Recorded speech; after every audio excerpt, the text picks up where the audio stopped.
So moving on to the business on the agenda this evening, can we now have, please, apologies for absence? Thank you, Lord Mayor. We've had apologies from councillors Ali, Ahad, Chisholm, Cook, Hogg, Keating, King, Sharon Patterson, Postlethwaite, Shatwell and Taylor.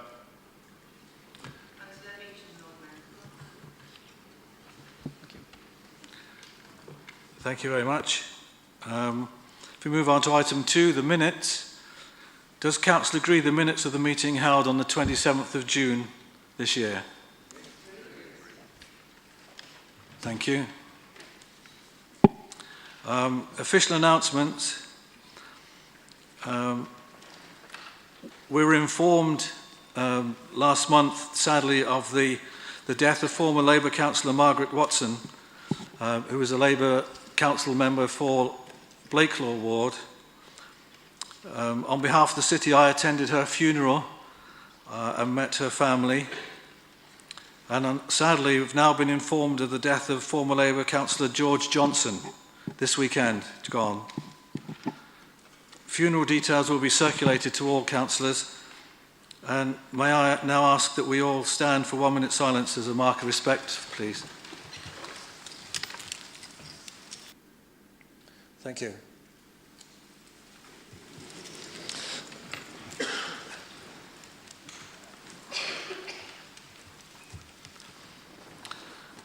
I'm pleased to announce that Newcastle City Council's work to take action to help prevent work-related cancers has been acknowledged by the Known Time to Lose campaign, and we've been presented with a certificate which I have here with me.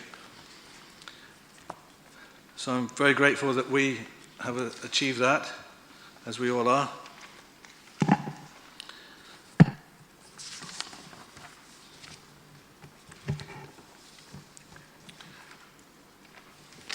Oh, good. Okay.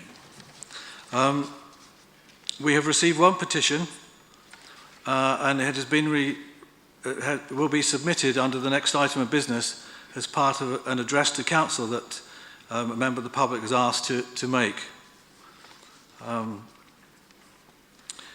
The member of public is Mr. Luke Beasley, and he's asked to address to the council this evening, and the subject of the address relates to a motion to be considered on the agenda of this meeting regarding International Holocaust Remembrance Alliance definition of anti-Semitism. So can I invite Mr. Beasley to come to the lectern and address the council for up to 5 minutes, and then afterwards Councillor Rahman will respond. Thank you. Thank you. Good evening.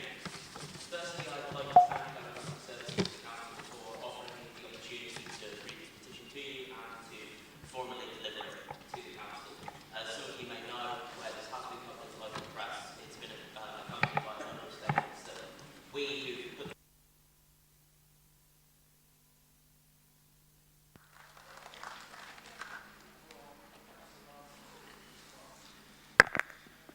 Thank you, Lord Mayor. Thank you, Mr. Beasley, for coming to address the Council tonight.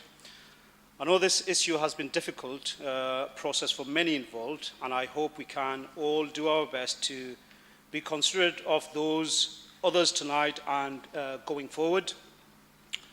This summer has placed anti-Semitism at the front of national debate, linked with the concerns of those who want to ensure debate about Israel's action is not hindered. I speak as someone who throughout his life has defended the right of Palestinians and spoke against oppression, persecution of innocent Palestinian people, especially children, and I condemned and I will continue to condemn and speak against all injustice inflicted on them. Thank you again for coming, raise your voice and your concern with us tonight. Newcastle City Council fulfills its duty to promote equality and to oppose all forms of discrimination. Council will make a decision on IHRA tonight, and I thank you, Lord Mayor.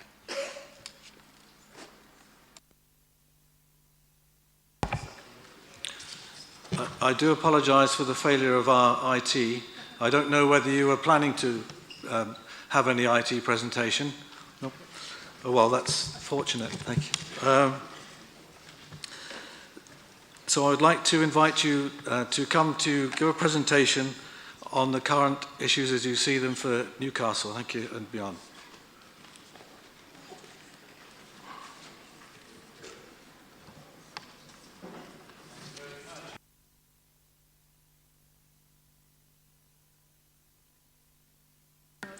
The microphone is on. Yeah, yes, and it wasn't mine, unfortunately. Good evening, everybody. First of all, I just want to say what a privilege it is to be here, and thank you very much for the short time I think I have available. I recognise that you have quite a long session with the first one back after the summer. So I won't spend too long going things because I think probably a lot of the value will come from the questioning. But my name is Winton Keenan. I don't know all of you. I know some of you. I'm getting to know more of you as I settle into my position. But what I do want you to know is I'm police officer of some 33 years standing within the Northumbria force. That means this is my home. It means my policing approach is one that means I'm policing my friends, my family and everybody else. So please, anything I say here is not to airbrush over Northumbria Police. It is not to try and make excuse for anything we may not be doing as well as we could, but it's to give you an impression, the truthful impression, that what I want to do is make the force even better. And part of making it even better is to make sure that I'm exposed to you in such ways I can take on board your views and the views of those that you represent, so I can truly take those back into the considerations that we now need to make moving forward as a force, policing the area that we all know and love. Because what I will start out by saying is Northumbria Police is a very good police force. You would expect me to say that.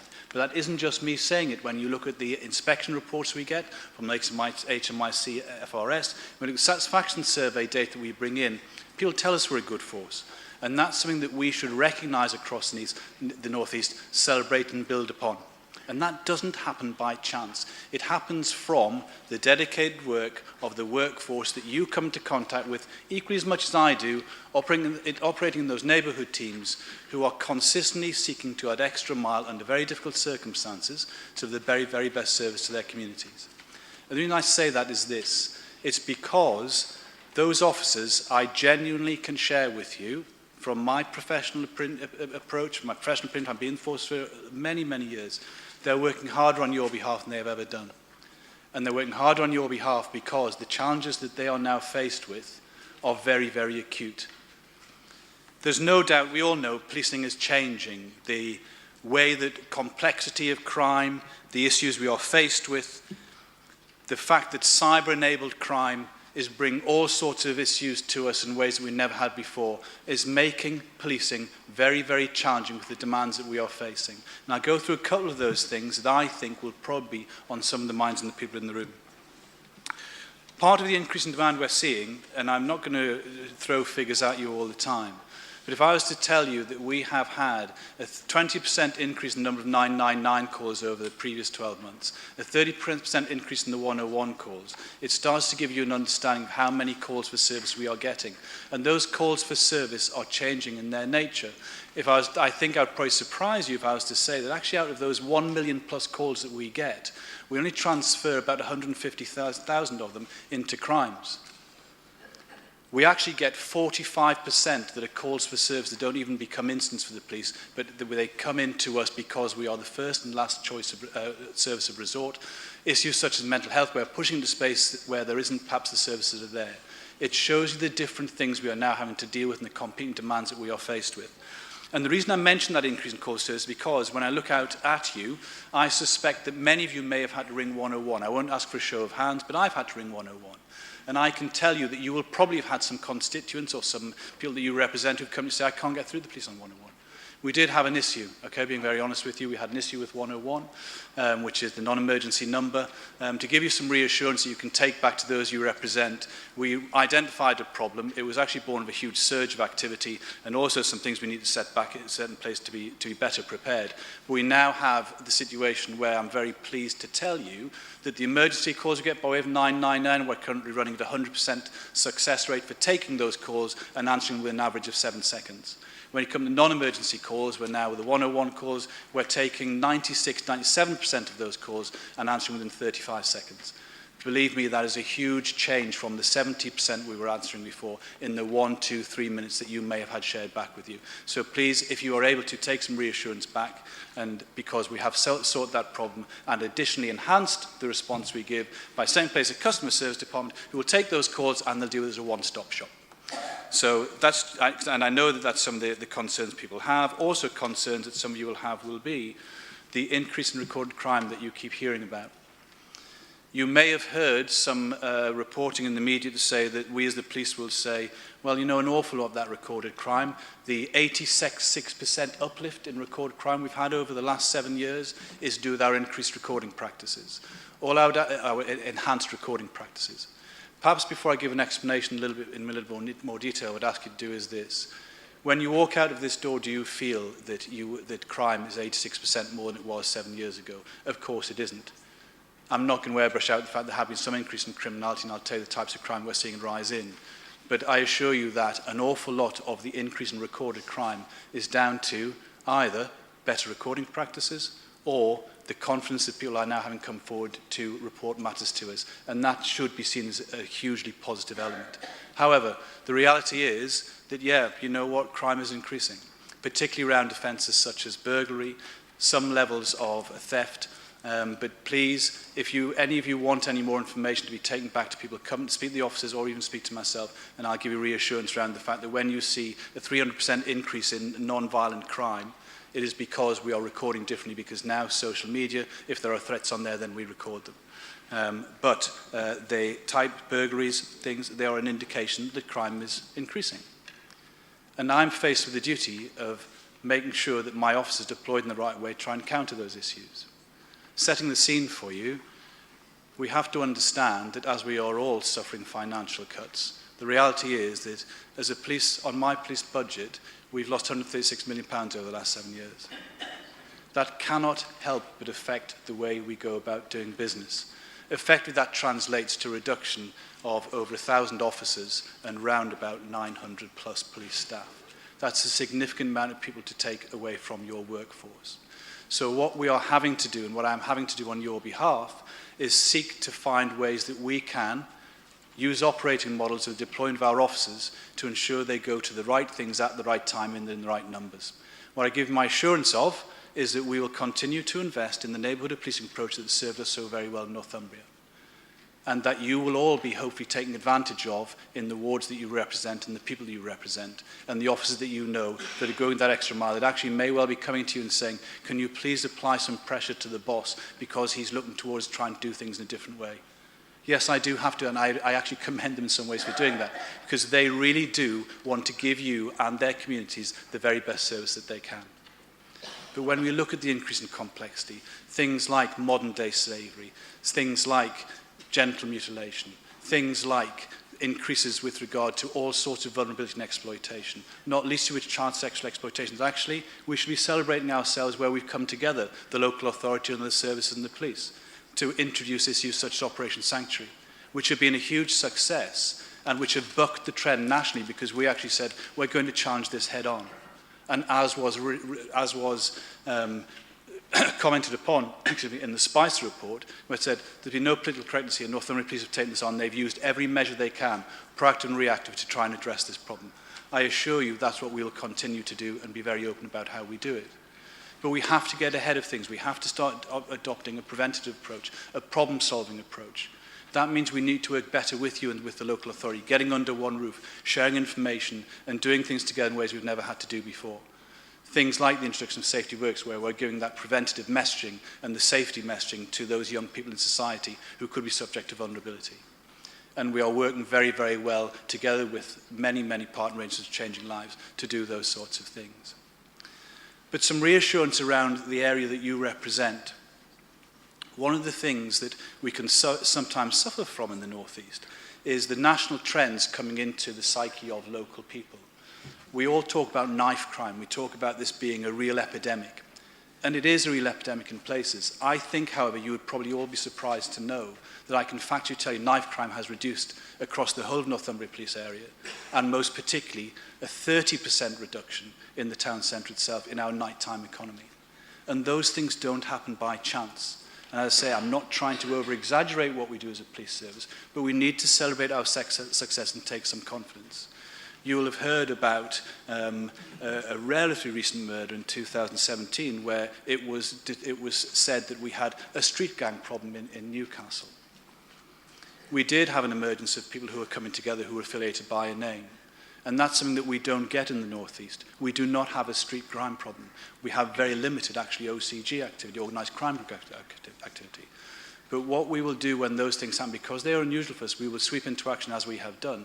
And we pretty much disrupted and dismantled an entire group of people who consider themselves to be a gang on the back of the activity we did around that terrible murder. So your city and those areas just outside it, I assure you, continue to be some of the safest places to live and work, and we need to celebrate that.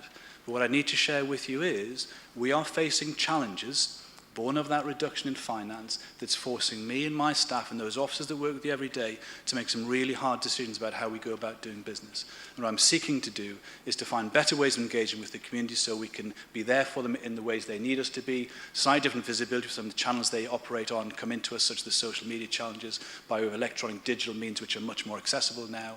And we're looking towards operating models that are going to free our staff up to deal with demand at the time when it is there, so we can leave your neighbourhood footprint as best as we can the way it is at the moment. So we really do have a shared approach to maintaining the thing that has worked for us so very, very well. And my personal commitment is to you, is I want to continue doing that, but I need your help in doing so, both by way of local authority members that are here, but also those representing the community, so you can share with me what your communities really need and what they are really feeling. And in return, what I will give you is an honest position of where Northumbria Police is, so you can help me share the message, so we can create expectation that we can then go on and honour. But we do it in an honest, open way, and we do it where we're going through on that journey together. And hopefully this introduction to myself here is the start of that journey, because with the agreement of those of you in official capacity here, I'd probably like to come and give you some more official and more fact and figures-based presentations about where we're at in the future. But for now, I, in main, want you to know where we're at and who I am as an individual. So, Thank you very much, Chief Constable. Thank you. I do apologise, but I should have said at the beginning that the procedure usually is for 10 minutes presentation and then 15 minutes for questions and answers. We have gone into the 10 minutes. We finished that one now, but if you feel that you, Commissioner, that you need to say something before answering questions, then could you do that briefly? We'd be happy to do it briefly, and then we can have up to 6 people asking questions. Yeah, apologies. I'd rather told myself it was 10 minutes each and then questions. So I won't go into the question territory very significantly at all. But, sir, thank you for the opportunity of just saying a very few words. First, I want to say what a pleasure it is to have Chief Constable Keenan working now for us. You were the first council to know that Chief Constable Ashman had resigned and retired when I last attended, and it is my delight that Chief Constable Keenan was ready to take up the mantle. Having worked here for 33 years, there is nothing he doesn't know about Northumbria Police, and very little he doesn't know about this area. And in my 1 minute eroding into your questions, let me say that I have a great deal of pride in Northumbria Police. All of the travails that follow them through costs and cuts that you've heard of from the Chief Constable. We have a 90% satisfaction rate locally. We are the first in the country for public satisfaction. We are a high-performing police force indeed. 2 officers were given a national award. They attended a domestic violence call-out, which officers attend, of course, time and time again, to find somebody who had 2 dogs that he turned on them, who then pulled a machete. He then pulled a gun when he was disarmed from the machete, and 1 officer managed to remove the victim, and another managed to spray this man and to restrain him. They rightly received an award. We are hemmed in by cuts, but this is the kind of conduct that our officers do day in and day out to our benefit. We ask you for your continuing support. There is a great relationship between Northumbria Police and this council, and in particular it has become wedded closer and closer post-sanctuary. We have set up teamwork of a kind that's unrivaled anywhere in the UK, and we would welcome, bearing in mind what Mr. Keenan has said about the cuts and about the depletion of numbers, it is very important and very beneficial for us, not only to try in some way to make up for that, but also to make sure we stay as close to the communities we want to be, for people to volunteer if they are able to do, to help the police in some way, independent custody visitors. We've just done a system where a women's group has done a survey, a job in the courts to find out how the courts were working. And I can tell you that Mr. Keenan is entirely right when he says that 101 has improved, because although he doesn't know it until I say him now, the Newcastle Seroptimists have done some secret shopping, and they have found that it has indeed improved, as he said. So I'm very proud, but we face challenges, and we look to adopt those challenges and go forward, nonetheless serving our people with your support and assistance. Thank you for the opportunity. Shall I stay here then? Yes, yeah. Thank you very much, Commissioner. Can I just ask, would you like to take all the questions at the end, or do you want to answer them as they arrive? Whatever seems best. Okay. I mentioned that 6 members could ask questions. We've had 8 members who've asked, so unfortunately the last 2 didn't get past the finishing post. I hope they're successful if they want to ask questions for other matters later, or contact the Commissioner and the Chief Constable separately. Can I call upon Councillor Lower to ask a question, please? Thank you, Lord Mayor. Thank you both for the presentation. Just a quick question for you. There was a video by Councillor Forbes to celebrate the Gay Pride March in Newcastle, and I was very concerned by one of his comments when he said that over half of LGBT people are afraid to hold their partner's hands whilst walking down the street. And I just wondered if you could comment on that and explain what the priorities you've set for tackling homophobic hate crime in Northumbria for the next 12 months.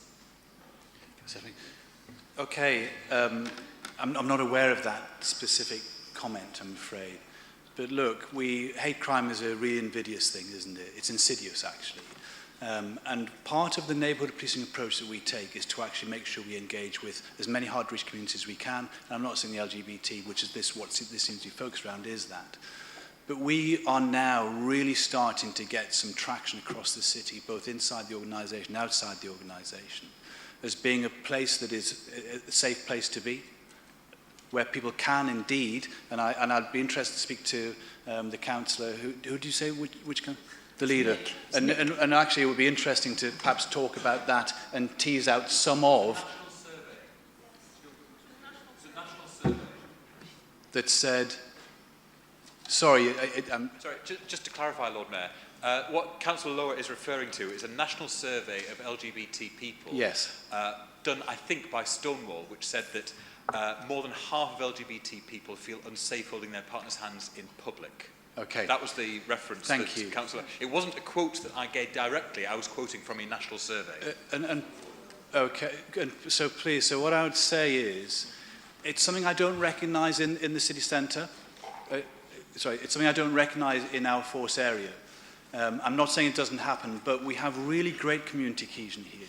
And when you talk about the priorities and what we're doing to try and celebrate that and promote that, one of the few forces actually where I have gone over to liverying police vehicles in the pride colours, and of course there are all other sorts of protected characteristics that we need to look at with regard to hate crime. But this is a very visible thing that can be a window through which you are viewed and can then have that ripple effect to that people having confidence in you. As you all know, we became successful in coming back into this top 100 with regard to Stonewall employers, which was very deliberate on our behalf. I've said something now where I want to be in the top 10. So we are going out being very actively engaged and very publicly engaged, as publicly as involving the Newcastle Falcons with wearing rainbow laces, not just for a one-off but more consistently. So I genuinely believe, as an organisation, we are taking the stance out to our communities of being not an inclusive employer, but representative of the North East, which is more than inclusive when you look at all of our emergency services, the fire, the police and the ambulance, all of whom are on the top 100 Stonewall, which is an indicator and a message to everybody else. That's a fantastic foundation on which to build, and our neighbourhood teams aptly build on that because of the philosophy we have in Northumberland. Thank you very much. Could I ask Councillor Rahman for his question, please? Thank you, Lord Mayor. Can I thank the Police Crime Commissioner and Chief Constable for attending the Council and addressing the Council tonight. We acknowledge and thank you for the ongoing £5,000 contribution towards supporting victims of antisocial behaviour, which historically has Excuse been... me, Councillor Rahman, have you got a question? Because I do. Okay, thank you very much. Yeah, been delivered through a volunteer programme managed by the Victim Support. However, due to ongoing pressure to local authority budgets, we have had to make a harsh decision based on delivering of statutory services and can no longer allocate the additional 35 to 40,000 per annum to maintain the programme. We have and we will continue to look at alternative methods and funding to allow Sorry, us to Councillor continue the Rahman. effective... I'm getting to the question, Lord Mayor. Well, you don't need to get to it. Could you please... I'm going to ask everybody not to have statements and information preceding a question. We've got a lot of business to go to, including business that was held over from last meeting because we ran out of time. I appreciate, Lord Mayor.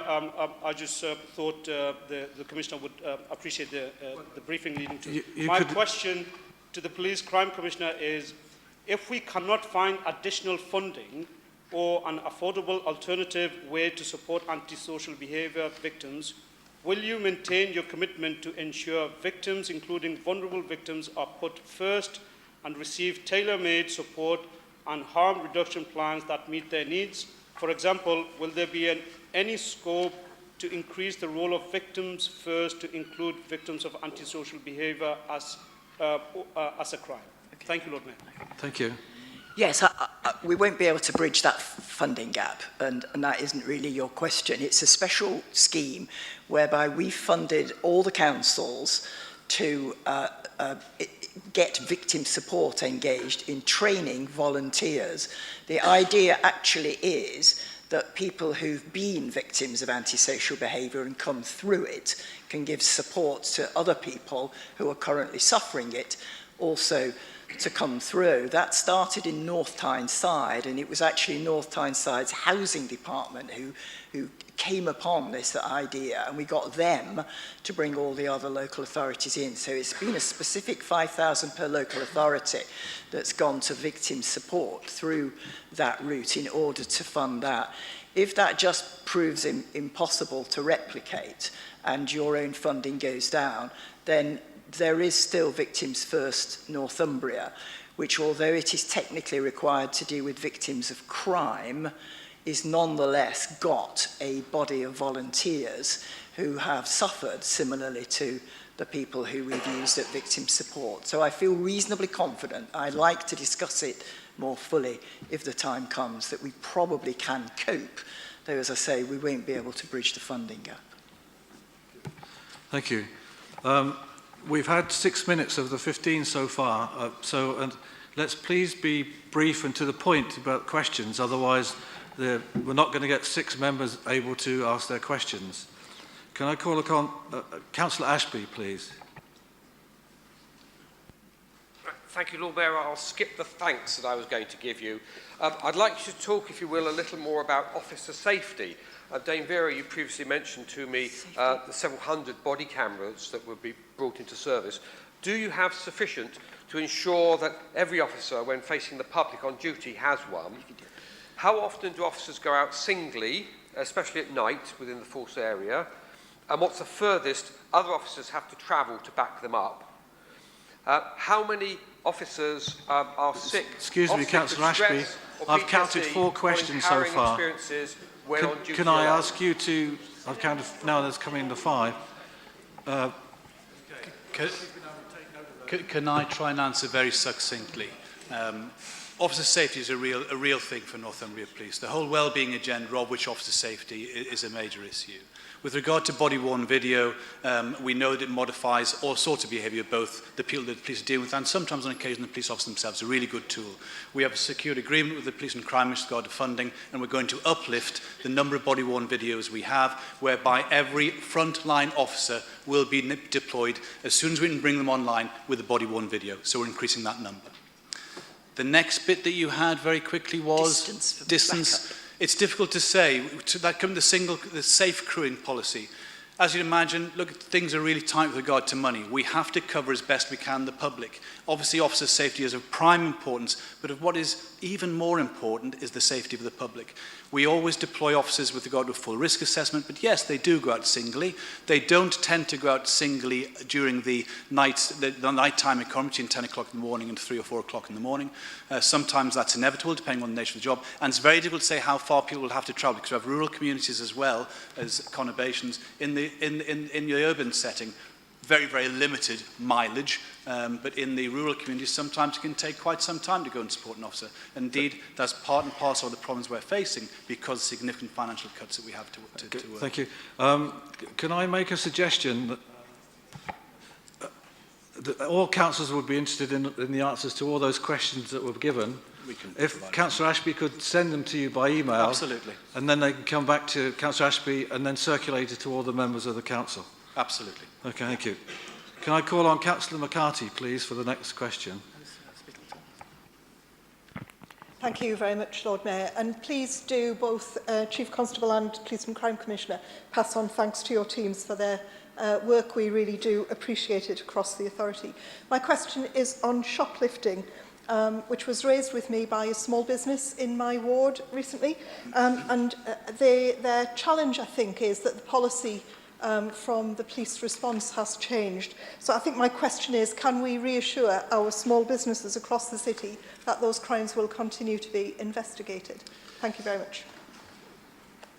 With regard to shoplifting, we have changed our policy. We will no longer normally attend unless there's some vulnerability to a shoplifting where items have probably been stolen and there's no identified offender. If there's an offender at scene or an identified offender, we will attend, we will recover the evidence and we will arrest. Over and above that, what we are doing, because this is just it's a signal crime in so many ways, shoplifting. And the bigger issue for us is the problem-oriented approach that we take, the problem-solving approach to shoplifting. And I can tell you there are a multitude of problem-solving plans in place. The easiest one to cite as an example is with regard to Northumberland Street. There's looking at shoplifting and an awful lot of other measures to get ahead of it and get upstream and prevent it. So we're dealing with it in two ways. But being truthful with you, if a shoplifting takes place, there's no CCTV, there's no evidence, and there's no vulnerability, usually we won't send an officer. Thank you very much, Chief Constable. Can I call upon Councillor Cott now, please? Thank you very much, Lord Mayor, and thank you for the presentation. Given budget constraints, I know that it isn't possible for the police to enforce 20-mile-an-hour speed restrictions, or that's what we've been told. But what reassurance can you give me to give to residents that the police are keen to help to promote road safety, and what measures can residents take to actually communicate with the police over these issues? So that's my question. I also just wanted to thank the police, or bounce to the Lord Mayor, for some work that the police did in my ward when we had members of the travelling community who came. You can send that by email, Nick. I can, but I just wanted to make that point, sorry. And I will respond, and I will certainly give you reassurance about all the issues you've raised. Okay, can I call upon Councillor Talbot, please? Thank you, Lord Mayor. I will be brief. MPs are voting this week on whether to make misogyny a hate crime for the first time. If that's agreed, how will that be implemented in Northumbria? It won't become a hate crime because there's a vote on it in Parliament unless there's a specific piece of legislation that makes it so. But what we'll do is, of course, we'll record it If it's a crime, it's a crime, but my understanding is that it's not yet going to become a crime. What we will do is record misogyny if the requirement is to do that. And really the point, and it's the Nottingham PCC who's piloted this, together with Sue Fish, who was his chief constable until recently. What they wanted to do was to record a category of misogynistic behaviour, which they thought could be criminal if, as it were, it was a hate crime like other hate crimes are. And their intention was to count it so that we could better understand, what day-to-day misogyny is dealt to women in the outside world. And that has been quite controversial and has given rise to something of a head of steam to turn it into a crime, but it also has given rise to quite a lot of doubt about whether it's fulfilling any significant purpose. Usually, hate crime is enhancing an already existing crime with a hate component. And that's not the match that misogyny hate crime has. I have to say I'm in two minds about it.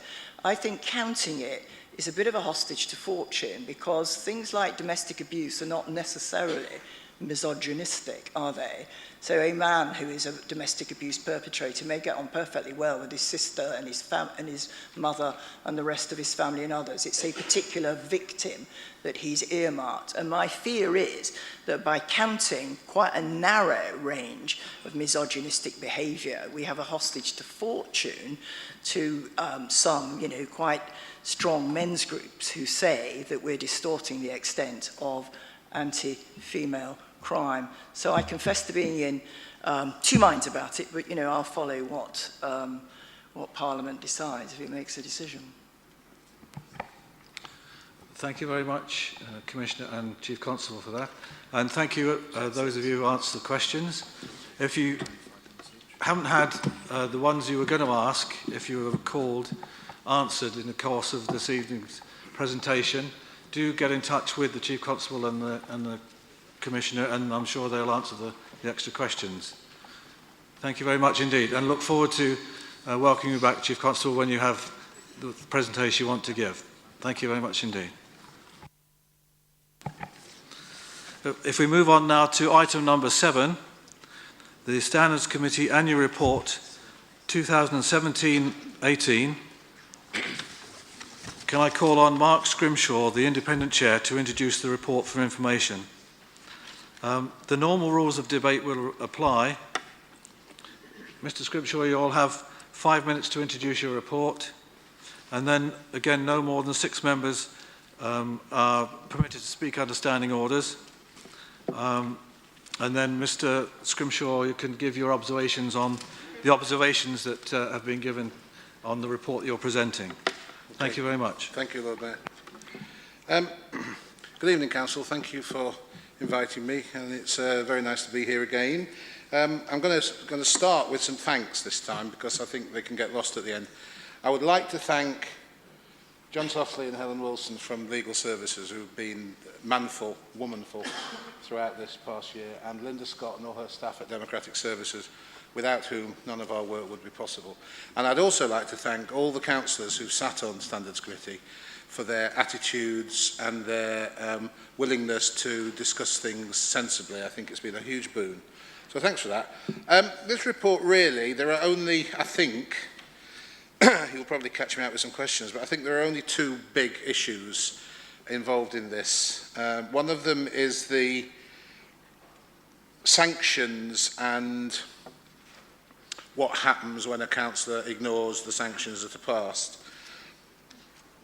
And I'll deal with that one first, because I think it's the most significant and potentially even more dangerous. I've heard several people saying, oh, this shows that the Standards Committee is toothless. I don't believe that for a moment. I think our record over the past 20 years has shown that in every case until this one, the sanctions that we have passed, sometimes against the wishes of the member involved, have been followed.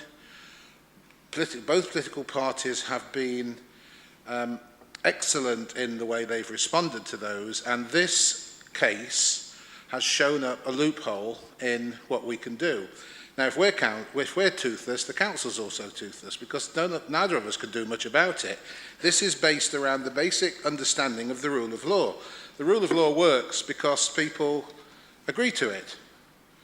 And if they don't agree to it, they agree to face the consequences.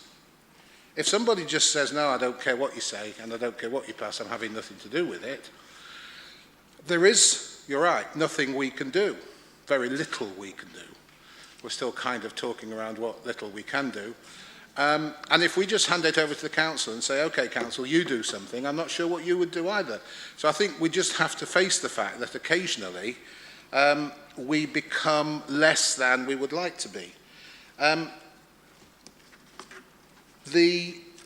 On page, sorry, it's on the appendix, appendix 2, page 4 and 5, in our response to one of the zillions of questionnaires that we seem to get now.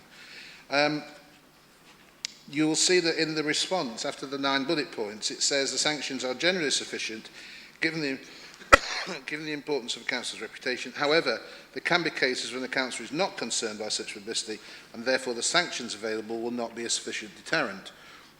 It then goes on at the top of page 5 to look at some of the things that we may, if it's sanctioned by the government, be able to do. I have to tell you that I have some doubts about the second and third bullet point, and probably my and my fellow independent Wendy Lawson's involvement in this. I would be extremely loath to vote to remove any councillor's ability to represent his or her constituents, and I think those two possibly do that. I think removal from committees is fine, reduction in allowances is fine. If there were a motion about removal of right to speak or restriction of the use of resources, I would abstain, because I wouldn't want my name to go on either of those. I would leave it up to the councillors, the elected representatives on that committee, to vote. So I hope that gives you some hope on that. I can't speak for Wendy. Wendy may well vote. She's got a record for being independent-minded. But I think if anything came down like that, which directly affected the councillor's ability to represent their constituents, that should be a political decision. Okay, so I'm sure you'll ask me some other questions on that, so I'll answer those as and when they come up. The other issue I wanted to talk about is the issue about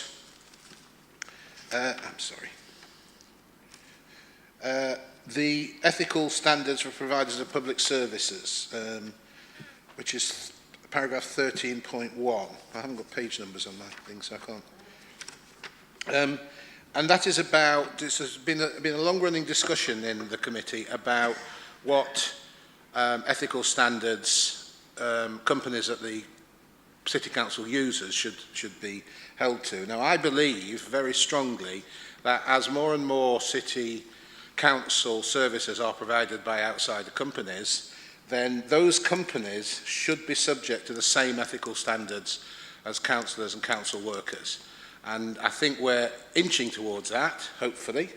And I think it's becoming seen that it is important that anybody who does a job on behalf of the council, whether they actually work for the council or work for somebody else, should be held to the same ethical standards. I think that's very important for me. Mr. Scrimshaw, I'm afraid our faulty equipment is misleading you again. It's still a green light over on this side. Oh, is it? I'll stop if you like. We've just gone over the 5 minutes. Okay, I'll stop. There's nothing else. Those were the two important things I wanted to discuss, so I'm happy to stop there, Lord Mayor. Thank you. Thank you. And answer questions? Very much. Could I ask for Councillor Allison for his question, please? A very brief question, Mark. So I assume from your opening comments that Councillor Donnelly has still not apologised for his behaviour 2 years ago, I believe now, to the Lord Mayor. Am I right? I understand that to be the case. I should say that I've written asking him to as well. Paul Stevenson, please. Thank you, Lord for Mark and Wendy and all the staff. My question is about this gifts and hospitality forms. All right. In my Could I just ask you, John Paul, can you just go closer to the microphone? Sorry, yeah. Thank you. So sections 19.2 and 19.3 indicates there's a return of 84, just over 84%. In my mind, considering the scrutiny and transparency, that is quite low. It's quite easy to fill out. So is there anything we can sort of do to increase that? Oh, you can tell you're new, John Paul. We've been through this so many times. I think those are quite good figures, actually, and they're holding quite well. And it's usually brought down by 2 or 3 members. As you'll see here, it's 3 elected members and 1 co-optee submitted less than 7 returns, and that brings the whole thing down. I mean, one of the reasons I didn't refer to it, apart from the fact that Councillor Beecham's not here to have a ding-dong with, is that I think they're actually not bad figures. And if you look at the returns of any questionnaires that hand out, people would be delighted to get 86% returns. And as long as they don't start slipping and plummeting, then I'm happy. You'll see next year they'll be just the same, and we'll all be very happy. Thank you. Councillor Higgins. Thank you, Lord Mayor, and thank you, Mark, again for a very comprehensive report. In the interest of being concise, Lord Mayor, I will actually read the question that I've actually got written down here. Well done. Thank you. I note from the report that you mention your regret at the limited penalties that can be imposed on an elected member who does not cooperate with the sanctions imposed by the Standards Committee. However, do you share my view that any elected member failing to cooperate in this way with the sanction imposed not only shows a complete lack of respect for the Standards Committee itself, but also by their actions bring into disrepute the public office of elected members of this City Council? I can feel John's eyes boring into my head.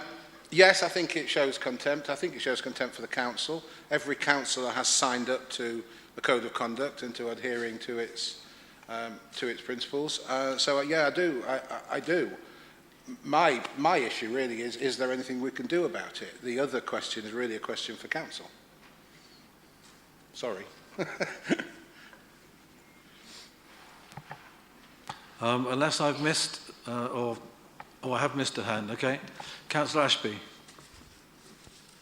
Thank you, Lord Mayor. Mark, having just joined the Standards Committee, but having previously worked with you on the Audit Committee, I recognise the attention to detail you bring to scrutiny tasks, and on behalf of this side of the aisle, thank you for the report and for your chairing. Oh, thank you, that's very kind. Okay. Thank you. Thank you very much, Council, for the opportunity to come again. Thank you for your questions. I was worried that with Councillor Faulkner and Councillor Beecham not here, there wouldn't be any questions. But I was wrong. Okay. Thank you, Lord. Thank you very much for presenting the report. Does Council agree?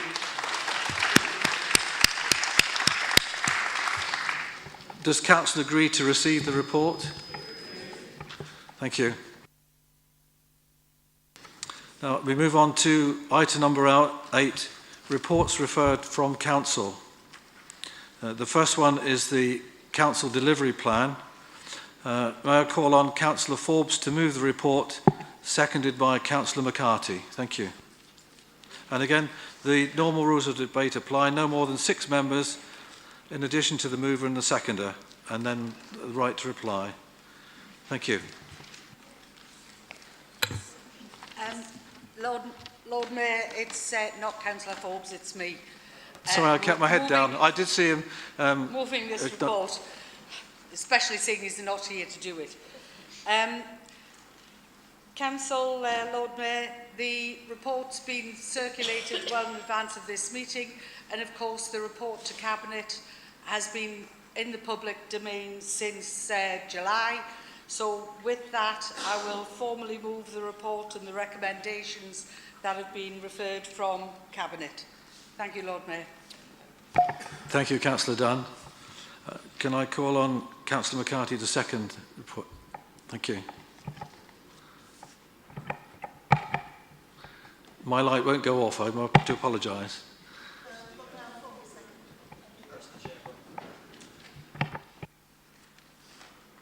Thank you, Councillor McCarthy. Okay. So 6 members can be permitted to speak. Can I call first of all on Councillor Ferguson, please? Thank you, Lord Mayor. When I saw that the Council Delivery Plan was on the agenda this evening, got to say, I was delighted. It's not the first time that I've seen it, but I was pleased to see it again. This report details our ambitions for the city, what this means and how we'll measure progress. Now, I've seen it at Cabinet, I had questions about it there, and my experience there only left me more confused. Who's it for? How do we understand it? What in it is actually new? Luckily, I now have a letter from Councillor Dunn, setting me straight. She assures me that this report sets out in an accessible way our priorities and ambitions for the city. Unfortunately, I remain bitterly disappointed. Let me be very clear why. There are over 30 bullet points under headings titled, "How will we measure our progress?"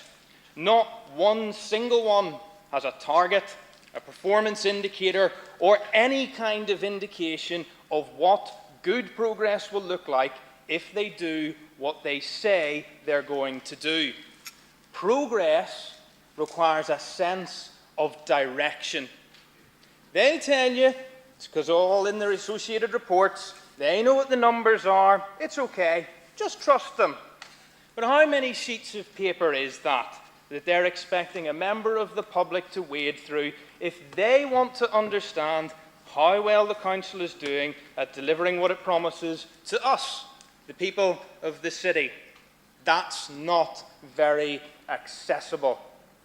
And make no mistake, they'll want to talk about funding cuts, but this delivery plan is supposed to tell us what they think they can do with what they have, and it tells us none of that. We have 5 new priorities, but it's all a smokescreen. If all of the targets and performance indicators even exist, then they're already out there, and not a single jot of this plan is even new. It's just old ideas repackaged and reheated. There's nothing new to endorse. And that's obviously, of course, because Newcastle Labour are too busy with their own internal challenges to be able to deliver real change, real progress for the people of this city. There is not one single measurable item in the delivery plan which tells us what good progress looks like. But that's not the best thing. I return to my letter. In the final full paragraph, I'm told, for other indicators, we are not always directly responsible for the services. So the council can't even deliver all of its delivery plan, even if it wanted to. This is like a piece of clever farce. I'd love to get into the detail of this, but it simply isn't there. Maybe that's just how they want it.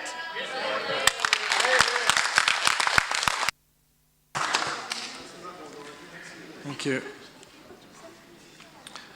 Can I call on Councillor Hall, please? Thank you, Lord Mayor. I'm afraid that my colleague has pretty much said everything that I think on this as well, to be honest. The lack of facts and figures with regards to the Council's own measures of success, as noted by Councillor Ferguson, is not only concerning, but it makes it difficult for us to determine where the Council currently is by its own measures, how far from achieving its goals it is, or what these goals even are. Could we please have a condensed report, or included in this report, and current figures for all the measures listed in the plan and what the aspirations listed in this plan seek to do to those measures? In simple language, according to the Council's own measures of success, where are we now, where do we hope to be, and how are we going to get there? As a simple example, one measure used is the average weekly pay, which is one of the few where a figure is actually given. It is compared in the report with the national average, and it is a good news story for this city that average weekly earnings have risen dramatically in recent times. But it is not stated whether matching the national average is the goal or not. Surely a simple one to spell out, not just for us, but for the public to scrutinise the work of the council.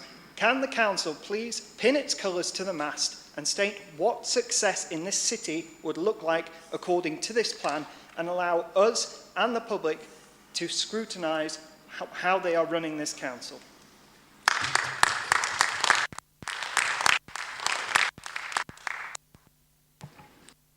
Thank you. Councillor Lower. Sorry, Philip Lower or Nita? Neither? Okay. Thank you. Councillor Huddart.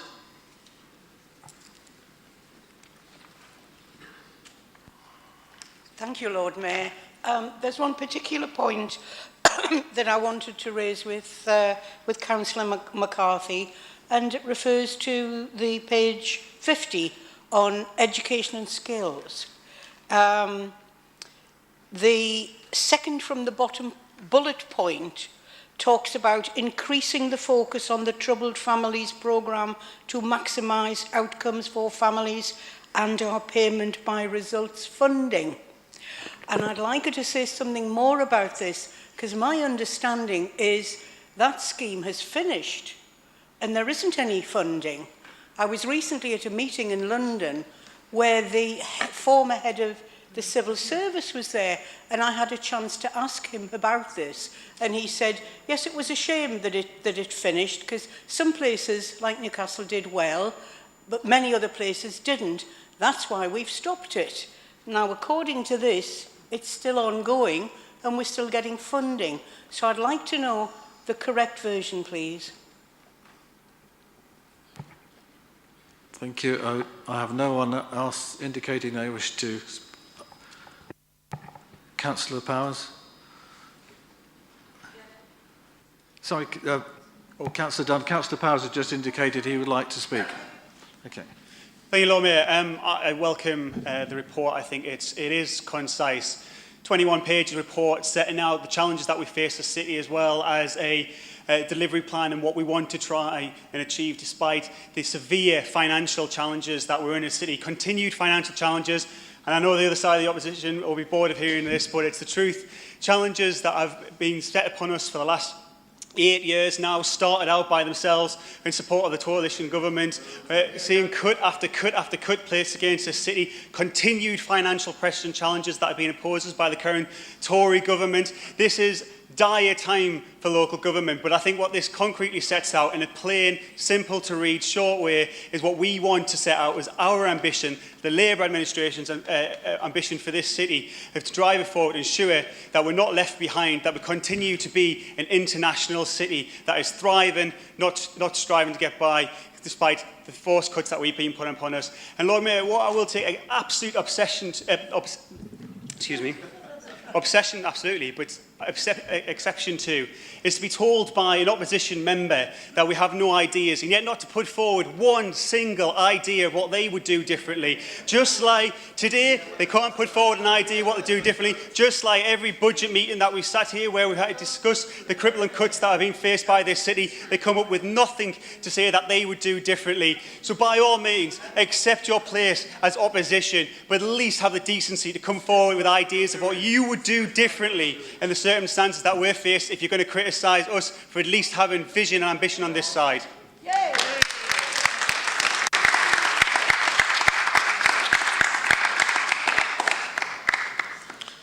Thank you, everyone. Councillor Dunn, do you wish to, although Councillor Forbes has returned. Okay. Oh, yes. Go for it, Veronica. Yes, please. Thank you, Lord Mayor.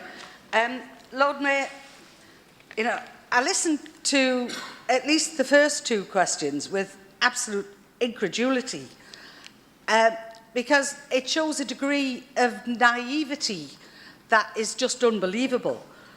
I am incredibly proud of how open and transparent the Council is in the way in which we report on our performance, both in terms of finance and service delivery. This compares favourably with anything done around the country, and specifically by the Lib Dems when they had the opportunity. It's also been commended by our external auditors for demonstrating the Council's proper arrangements to secure economy, efficiency and effectiveness in its use of our resources. And yes, I am quoting from the auditor's report. Council, it's just amazing. The Lib Dems have got a very conveniently selective memory.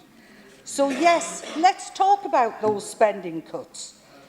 They are responsible for the dire financial situation the council is in, and they should apologise to every single council taxpayer in this city for their actions. Meanwhile, we in the Labour Group are proud of our work to protect our services and shield the vulnerable in this city. You're proud of that, are you? We are proud of the services we provide in this city, promises we made in our manifesto and on which we won the highest number of votes. Our plan is detailed, comprehensive and honest. And if the Lib Dems took the time, they could look on the council's internet and see all the information that is contained in the quarterly performance reports. And our performance reports will capture the work that the council is doing to deliver on our commitments to the electorate, despite the financial situation we're in, with the help of our partners and with our great staff. And this is constantly renewed, and any comments will be taken on board. And I am more than happy to circulate to every member of this council the response that I made to Councillor Ferguson's question that he asked at Cabinet. It's incredible the naivety that's shown. Targets are quite clearly indicated in all of our policy reports, and they cover, for example, housing and development targets in the local development plan, local services standards are published, and with the housing statement. And just for example, in adult services alone, there are more than 190 service indicators that have to be reported on. We do that, and it is available, and anyone can read it. So with that, Lord Mayor, I'm very happy to reaffirm, and can I say to Councillor Huddart, lastly, that the question she's asked will be formally responded to in, as soon as possible. Thank you.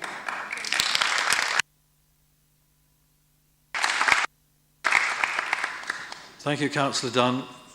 I'm sure that all the members would appreciate getting the information that you've offered to circulate. Thank you. So, does Council agree to approve the...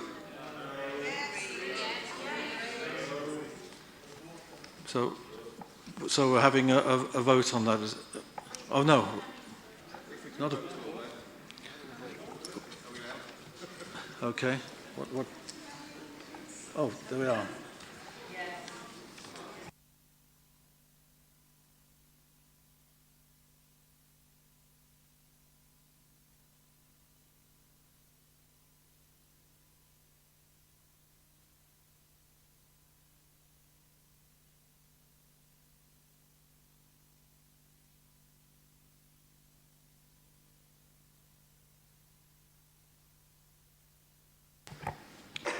Therefore, according to the vote, the delivery plan for 18-19 is approved.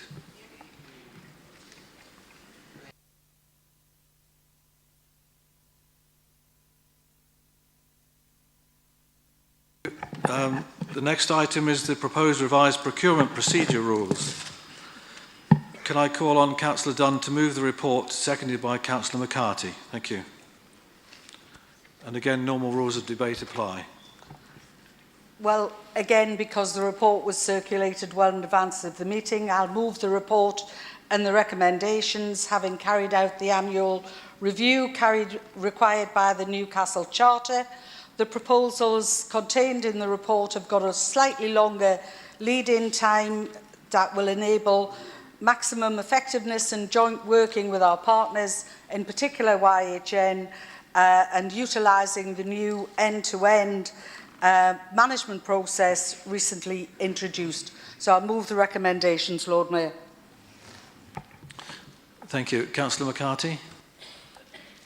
Thank you very much, Lord Mayor. I want to raise awareness of Council around our extremely excellent work on social value. I think we are probably leading the region in our work in relation to that, and I know colleagues across the Council chamber will be really interested in the amount of spend of our resources in the city and indeed in the region. So over 50% of what we spend is spent directly in Newcastle, and over 70% of what we spend is in the region. I think that's really, really excellent news.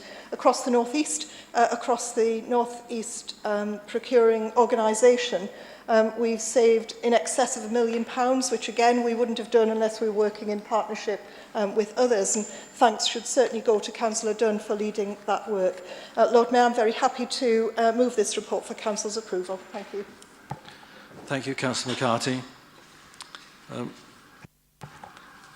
Can I call upon Councillor Ashby to speak to the report, to speak about the report and ask questions, whatever? Thank you. Thank you, Lord Mayor. It's always a valuable exercise to revisit procurement rules from time to time to ensure they're relevant, appropriate and follow good governance procedures, so I welcome this report. But I would point out at the end of this evening we may get to debate a motion which pledges us to use our commissioning and procurement processes wherever possible to raise employment standards amongst those suppliers and providers we work with. There have been allegations that we don't properly regulate the use of subcontractors. In one of these we hired a contractor from York to distribute City Life when we have plenty such companies on Tyneside, and more importantly it was alleged that the selected contractor hired labour paid less than the minimum wage and obliged to use their own cars. Do you agree that we seem to be failing on this? And although it can't be part of formula regulations, can I urge that any contractor based in Tyne and Wear who unsuccessfully bids for a contract with Newcastle City Council should be offered the opportunity for a debrief to improve their chances of winning business and sustaining local jobs next time? And can I be assured that any procurement procedures where we act jointly with other local authorities or the North of Tyne Combined Authority will reflect the best practices on which Newcastle operates? Thank you, Councillor Ashby. Councillor Avery. Thank you, Lord Mayor. I welcome the report. It's just a very brief question. So, members may remember a couple of years ago the government was proposing to stop councils from being able to use any sort of measure of ethics, which says something about our Conservative Party, that they don't want councils to be ethical in the way they operate. But do we have more information? Because my understanding is that they lost a legal challenge, but had not, at least as far as I'm aware, confirmed whether or not they were going to try to revisit that. Have we heard anything more from the government about whether they are willing to accept that ethical procurement is good, and whether they've stopped trying to stop us from being ethical? Thank you. I have no other people asking, councillors asking or indicating they want to ask any questions or comment on the report.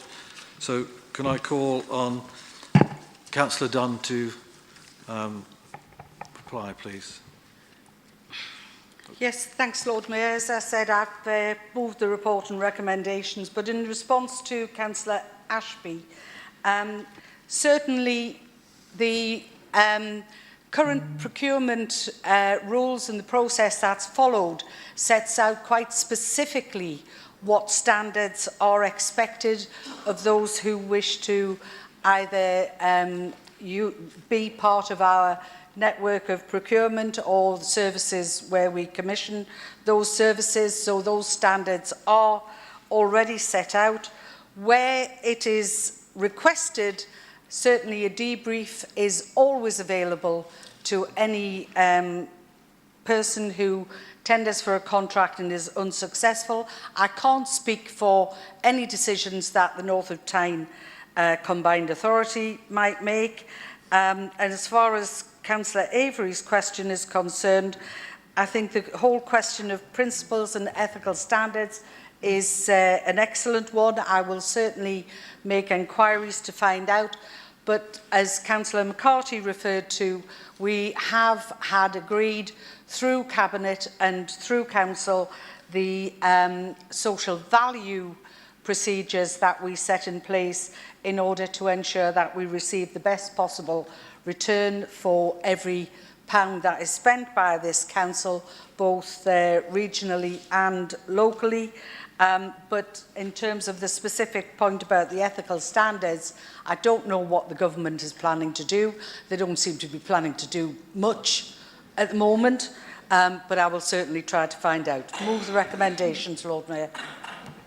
Thank you, Councillor Dunn. Does the Council agree to adopt the revised procurement procedure rules as recommended? Thank you. Item number 9, Safe Newcastle Plan. I call upon Councillor Rahman to move the report, seconded by Councillor McCarthy. Thank you, Lord Mayor. If my pad works, oh, that's better. Lord Mayor, Council, as we've just heard from the Police Crime Commissioner, and as we know the level of austerity measure, how it is impacting on the services across the city here, I'm proud to be leading on the community safety, something that is high importance to me and to each residents and communities in our great city. I'm pleased to bring my first report to the Council, first Safe Newcastle report to Council, building on the work that Councillor Kemp and others have already done so far. Sorry, Lord Mayor, I think we all having a glitch of IT. My part will work. We have seen the challenges our Newcastle city, we have seen the challenges of austerity. Our Newcastle is one that continues to be safe and welcoming despite the challenges of austerity measure. That is not to overlook the rise in some reported crimes. While some of this is down to how we encourage people to come forward to report crimes, some sadly is down to rise in offences and crimes committed against individuals and minority ethnic groups whom are singled out, targeted, finger-pointed at, abused and victimized for who they are and the cultural, religious, ethnic, sexual beliefs and practice, and we need to prepare for the challenges that will bring. What we have on our side is a strong history of working together with community groups, the police, and others to ensure we are facing these concerns together and united. As councillors and council will know, the plan before council this evening includes 5 priority areas: reducing the impact of antisocial behaviour, reducing harm caused by drug and alcohol misuse, reducing violence against women and girls, tackling modern-day slavery, and preventing hate crime, improving community tension. Newcastle will work towards those priorities with fewer resources available as a result of ongoing government cuts. But we remain committed to a safe city. We already see signs of our commitment to those, especially in our neighbourhoods or the city centre when it comes to antisocial behaviour. We have introduced public safe protection orders to tackle issues such as dog control and drinking alcohol in public place and low-level crime, and begging and possession of new psychoactive substances. I'm glad I've got that through my teeth. Safe Newcastle has an officer tasked with the enforcement of PSPO, and this includes not just telling people what they can't do, but identifying people at risk and finding the support they need. That twin approach of tackling crime but helping people avoid trouble will be key to our success. I'd like to thank those involved in this for all their hard work, and I ask Council to approve the plan. I'm happy to take comments, hesitant to take questions. Rusty answers might be following. Thank you, Lord Mayor.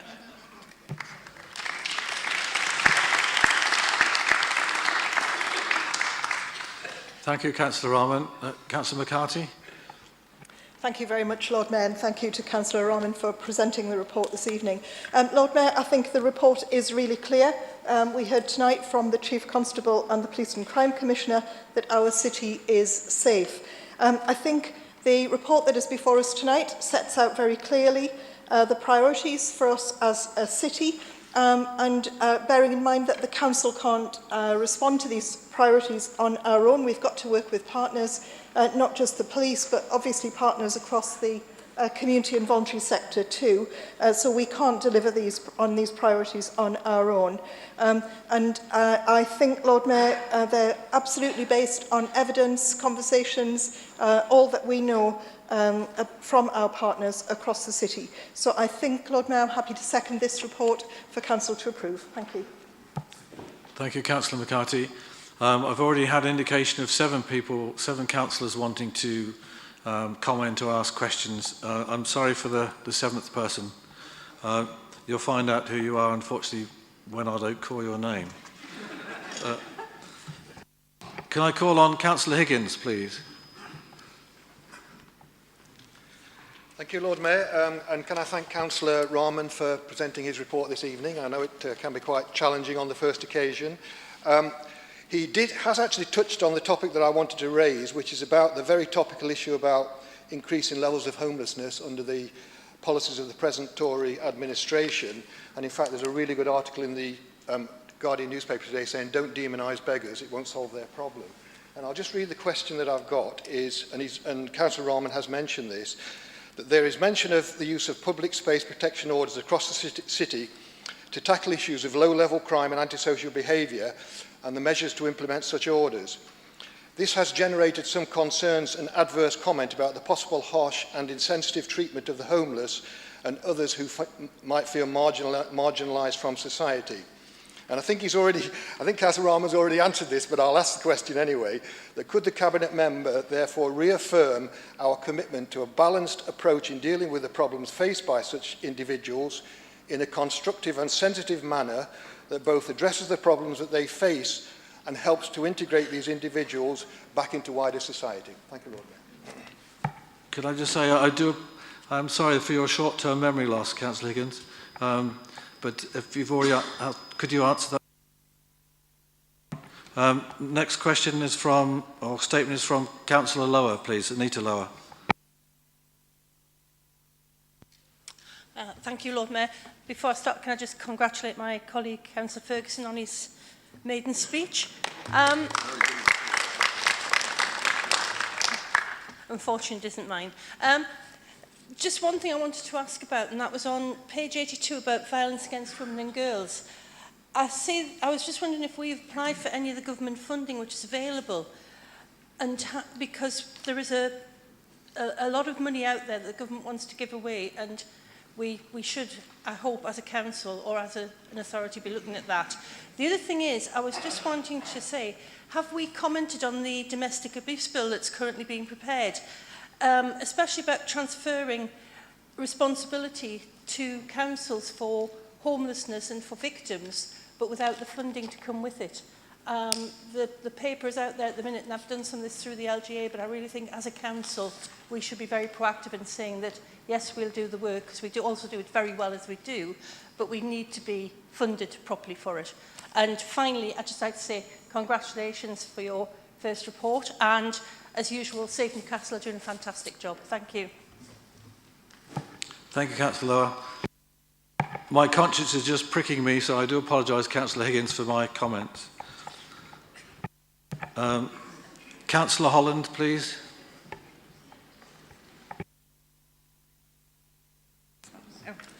Thank you. Thank you, Councillor Rahman. Thanks for your report. My question's about the excellent initiative Shout Up, which was trialled in Newsburn. This initiative supported pubs and staff within them, and we provided training for them so that they could actually tackle hateful harassment and the abuse of women in the pubs, and offered women sort of support and comfort and got them to a safe place. Could you update me on the expansion of the initiative in the city centre? Thank you. Thank you, Councillor Holland. Councillor Lovett. Thank you. I'd first like to recognise the hard work and effort by all the agencies concerned in combating crime across our city. According to the Northumbria Police Crime Map, which I have gone through for the whole city, in the first 6 months of 2018, crimes increased threefold at the Wansbeck Road shops, which is where I'm councillor, compared to the same period in 2017. Antisocial behaviour and shoplifting accounted for around 76% of these crimes. More recently, there does seem to have been an improvement, but this has taken a great deal of time and effort, and I'm sure has cost a considerable amount of money when you add it all up. So, the question is, at a time when cuts in local government funding seem to be the first thing mentioned by everyone in every report that I've seen so far, how do agencies involved ensure this plan is more than just a statement of intent, and therefore, how will those agencies ensure that sufficient funding is provided to tackle the identified priorities?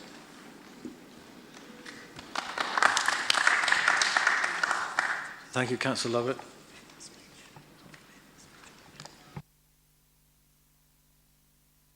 It's been suggested, I do apologise, is that your maiden speech?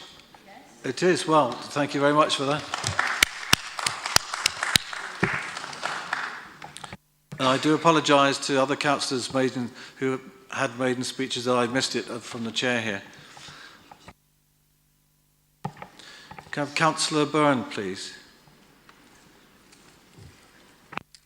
I'm a councillor for a ward with a diverse population, and residents are reporting increasing hostility experienced by anybody who is perceived to be different. Quite low-level hostility at the moment, but something that is very distressing. As such, I welcome the review of hate crime that has taken place, and can I ask that you will update us on this review when it is completed? Thank you, Councillor Byrne. Would that be your maiden speech as well? Yes. Thank you.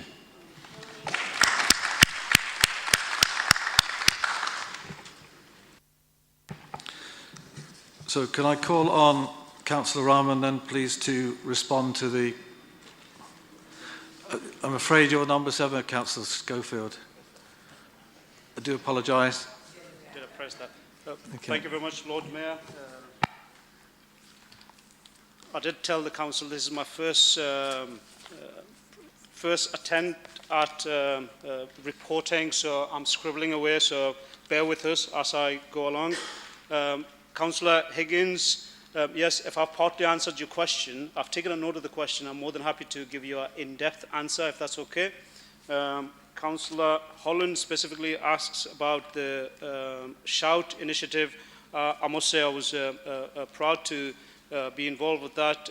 We did put out a fantastic media release out in promoting that particular initiative. And simple answer I'll give you is 60 staff across 22 venues received bystander intervention over the 3 phases. Once again, what I can't do is give you an in-depth answer. I do have, which I'll forward to you. Who else? Councillor Lower. I'm not sure which order I'm going. Simply, I've taken a note of those questions. It is something that I will have to look into, and I'll get a response to you at the earliest possible. Councillor Lovick, congratulations on your maiden speech, and what a difficult question you've had for me in the bag. It is a question, though, to the police to get more clarity. But I'm more than happy to pursue that if this is something that that you wish to. Councillor Byrne, congratulations on your maiden speech as well. Simple answer is yes, I will do that. I hope I've answered all the questions, and thank you to all the comments. Thank you, Lord Mayor.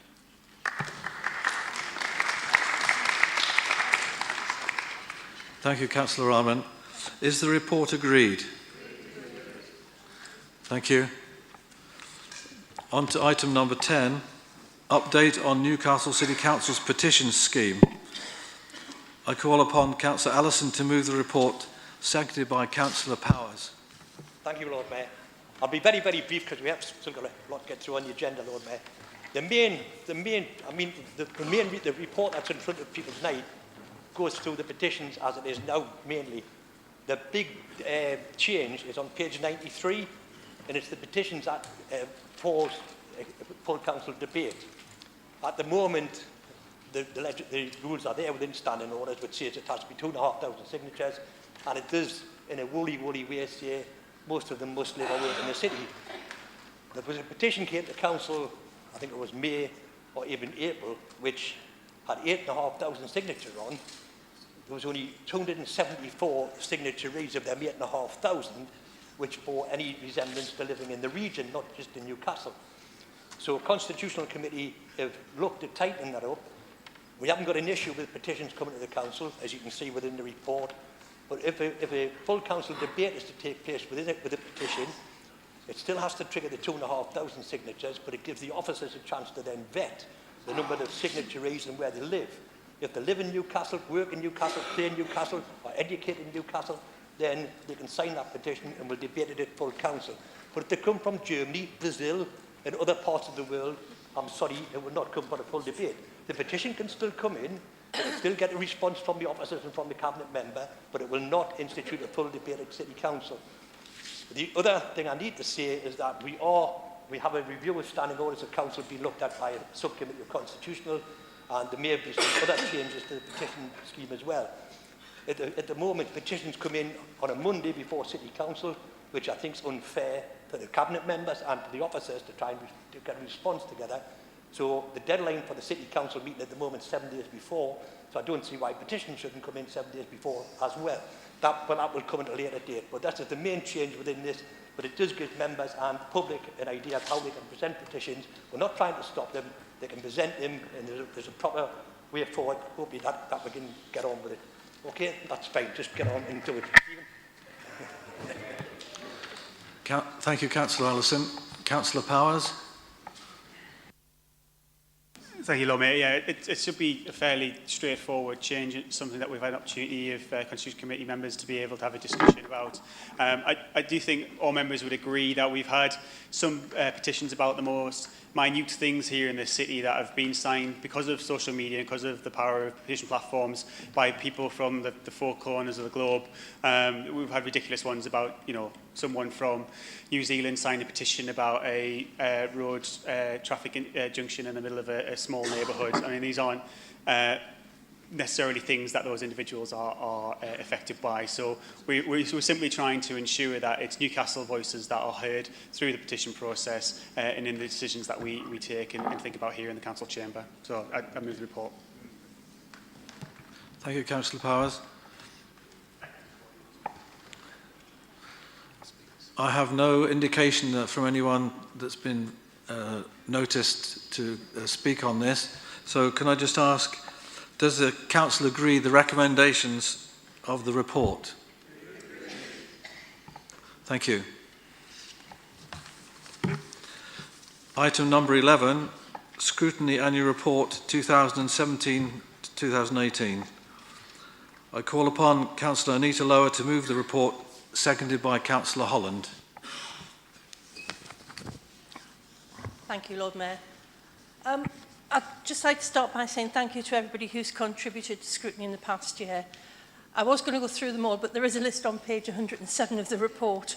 I think it's the variety of people that makes scrutiny work, but I would like to just say special thanks to Hilary Franks, and it rhymes, just for her dedication over the last few years as Vice Chair. She was absolutely wonderful. And welcome to Councillor Holland, who's taken over and appears to be going in exactly the same direction.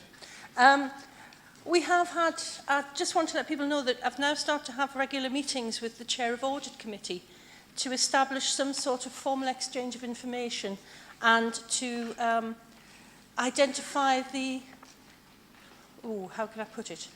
What's his and what's ours? It's been a bit fraught, but I think we've got there. As we're coming into this year, there are a couple of challenges that I wanted to raise about the scrutiny committees. At the minute, cabinet reports are coming to a meeting, and it's cutting down on the time that we have for other items, and I really think that we need some time to sit down and look at this. Otherwise, we're just going to turn into something that looks at cabinet reports and not get into other items.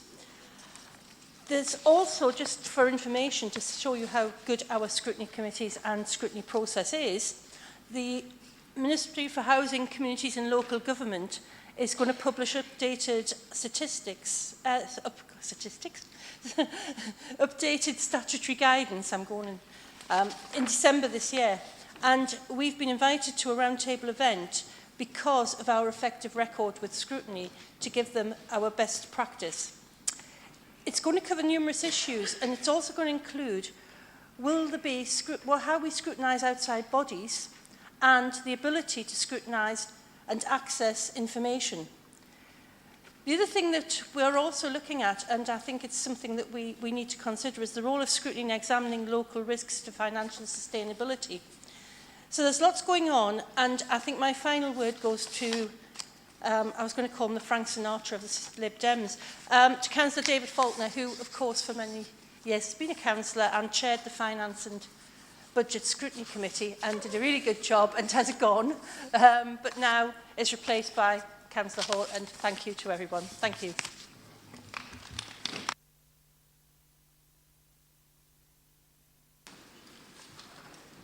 Thank you, Councillor. Councillor Holland. Thank you, Councillor Lower. I'd just like to add my thanks as well to everyone who's on the scrutiny committees and the people who attend to present reports and the hard work of the Council's policy officers. They're good to be part of the scrutiny committees, and I do think we've developed a really good relationship, good cooperation across parties scrutinising all the different reports that come to us. I do think it helps assist the Council in making good decisions and does help it in its pursuit of continuous improvement.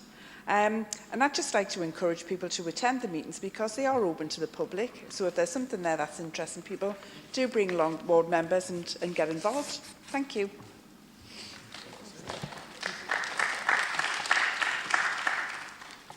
Thank you, Councillor Holland.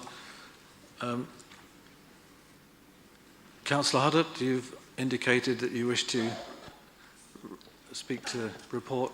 Thank you, Lord Mayor. I'm sorry that Wendy Taylor's not available, but I wanted to add something from health scrutiny that I felt people might like to know about. One of the particular interests I've got is the service that YHN supply called Ostara, which people will have known as the Community Care Alarm System, which I think a lot of people know has not been running as well as it could have, if I can put it that way. Also, having served on the North East Ambulance as a governor, I was aware that they are being called out too many times to elderly people who'd had falls. And I was convinced that if more people were on the alarm system, they wouldn't be dragging out ambulances at an enormous cost and a great inconvenience to people who had other injuries, and have set about to try and put these two groups of people together. So we have had reports at Health Scrutiny that Ostara and North East Ambulance Board have met. Ostara is taking off some of their work now so that they're visiting more people who've had falls. This may be helpful to the ambulance service. It also might be helpful to Ostara because more people are signing up to get community care alarms. So I just thought people would like to know a little bit of good news there. Thank you. Thank you, Councillor Huddart. Councillor Mendelsohn. scrutiny, and particularly in Councillor Taylor's absence. And just to endorse what's been said, particularly the support from officers, particularly from Karen Christen, who now supports both scrutiny committees, and actually the amount of work she does. It's a very hard-working, conscientious committee. We ask an awful lot of questions, which Karen follows up. And we have a real responsibility to the people of Newcastle in scrutinising health services, which, as we know, is becoming harder and harder to do. And there's so many challenges we've seen over the last 12 months with closure of practices. And now we're looking at a total reorganisation in the integrated care systems of the NHS. We're fortunate in that respect that we have a regional scrutiny committee looking with other authorities at that, and I believe we've had quite a lot of success again in asking questions, but also involving members of the public and campaign groups, which, as Councillor Holland said, it's very important that people get involved, the public and other groups get involved in the work of scrutiny to make it as meaningful as possible. So I'd just like to express my thanks as well. Thank you. Councillor Ferguson. Thank you, Lord Mayor. I welcome this report on the vital work of scrutiny. Scrutiny committees are fundamental to the effective functioning of democracy in our city, engaging in considered debate and exploring challenging issues critically enables more effective decision-making. I sincerely hope that scrutiny continues to hold its important position in our democratic discourse. I'd like to take the opportunity to thank previous members who have stood on scrutiny committees, including Finance and Budget Scrutiny Subcommittee, which I'm very privileged to join. I intend to hold to the high standards that they have set, and I hope that my naivety won't hold me back, but my age is just a number after all. In the challenging financial circumstances we find ourselves in, I'm pleased to see that Finance and Budget Scrutiny Subcommittee has paid particular attention to the topics noted in the report.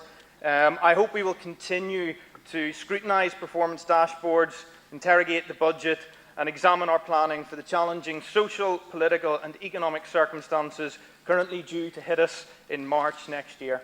Thank you. Thank you. Councillor Lower.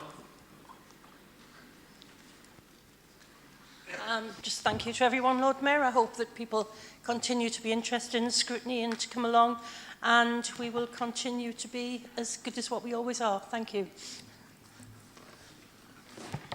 Does Councillor agree to receive the report? Thank you. Item number 12, questions by members.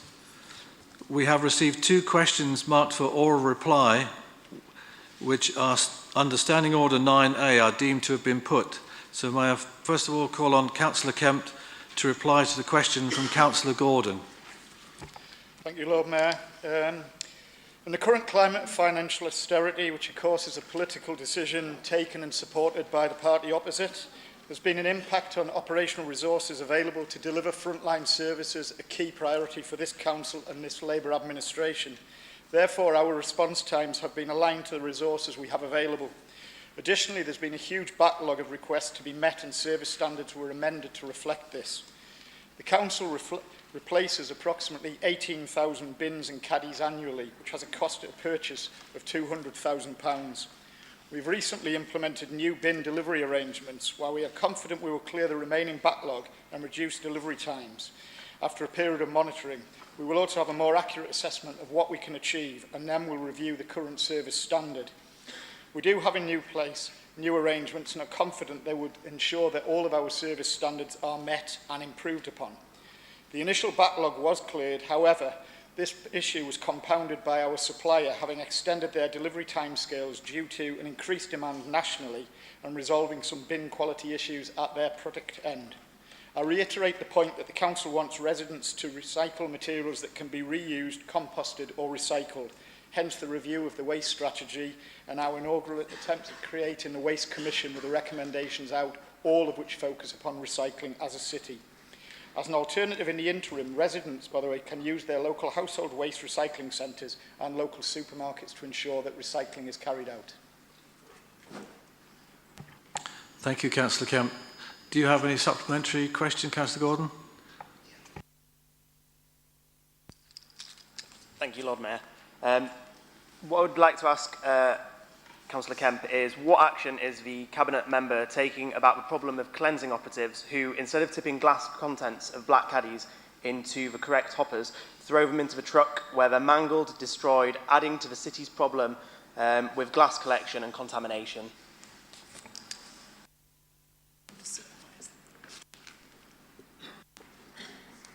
Thank you, Lord Mayor. Councillor Gordon, I think as you're probably well aware, as information has been relayed across the city, that actually the times where this issue occurs, it is a situation where we have a backlog due to the inability to deliver our service due to residents parking inappropriately, having back lanes being blocked.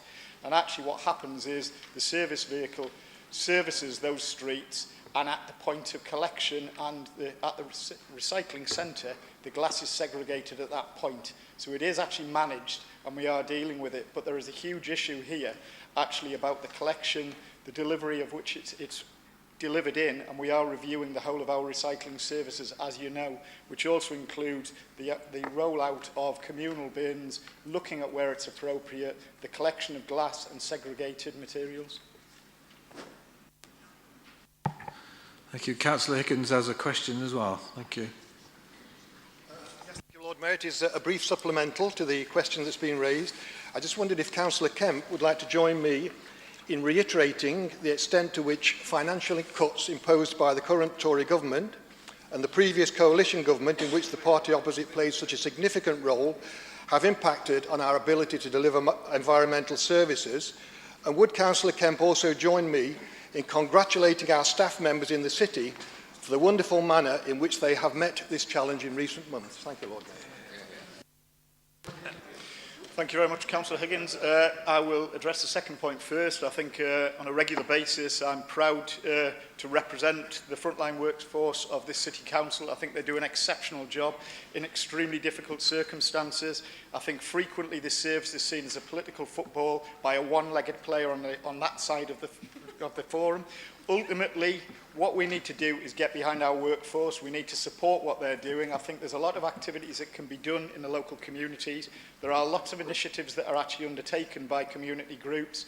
I think if the Liberal Democrats, which present themselves as the party of the grassroots, got behind those initiatives, supported it, we could do well. I think just the context on the financial austerity measures, from 13-14 to now, we've seen a 43% net reduction in spend in our service due to those pressures. So actually, I think what we are doing is an exceptional service in the circumstances presented by a grinning new council over there with the support that your party gave to Tory austerity measures. What you should be doing is shaming yourself and actually thinking about the pressure you could put on local government settlement.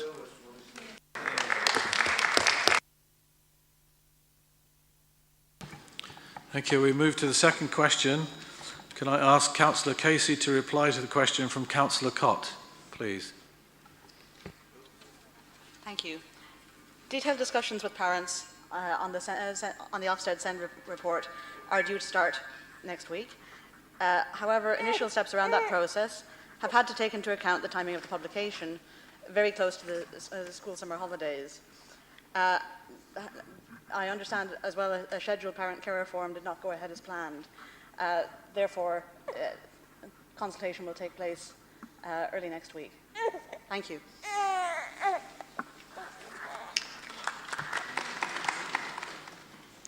Do you have a supplementary question, Councillor Cott? Yes, thank you very much, and thank you, Councillor Casey, for your comments. Really, this isn't good enough. The Council has had, since the end of June, to consult with parents. Parents are very concerned, and my question to you, Councillor Casey, is, given the lack of communication thus far, how are you going to rebuild the confidence of parents in your ability to consult with them and to respond to their concerns?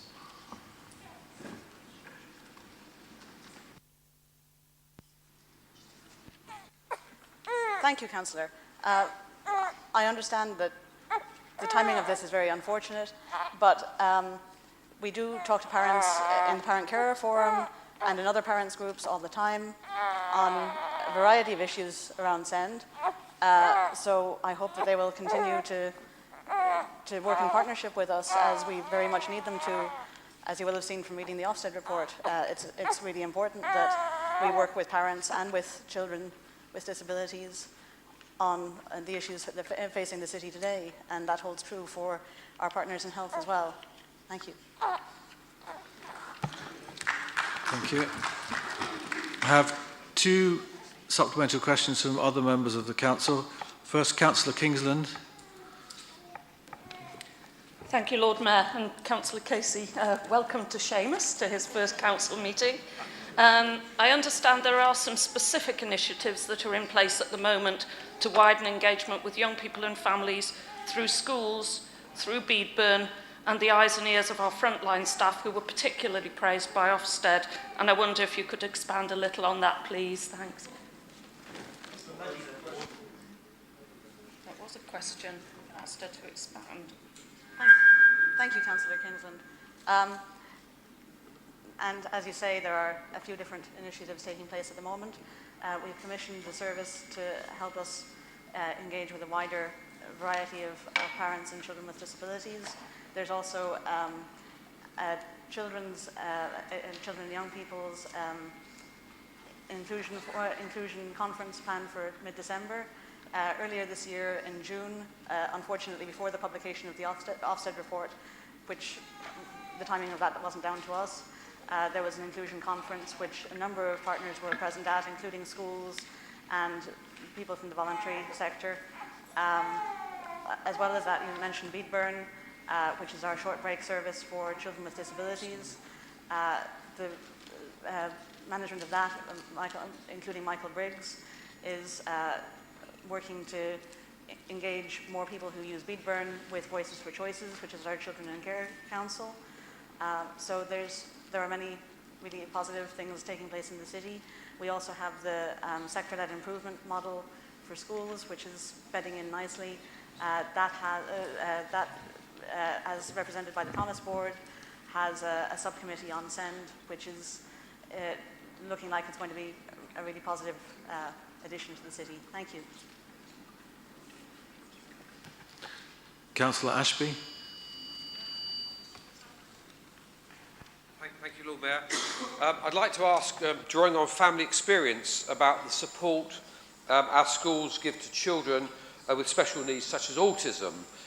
What influence do we have over primary and first schools in the city to recognise such needs at an early stage and to put support measures in place? Experience suggests a reluctance to do this, perhaps for fear of labelling, but resulting in diminished educational attainment. The help given within the gospel pyramid restores the confidence of such young people, ensures them a place of safety, and makes school an enjoyable experience rather than a nightmare. Can I be reassured that this is the case in all of the city's schools?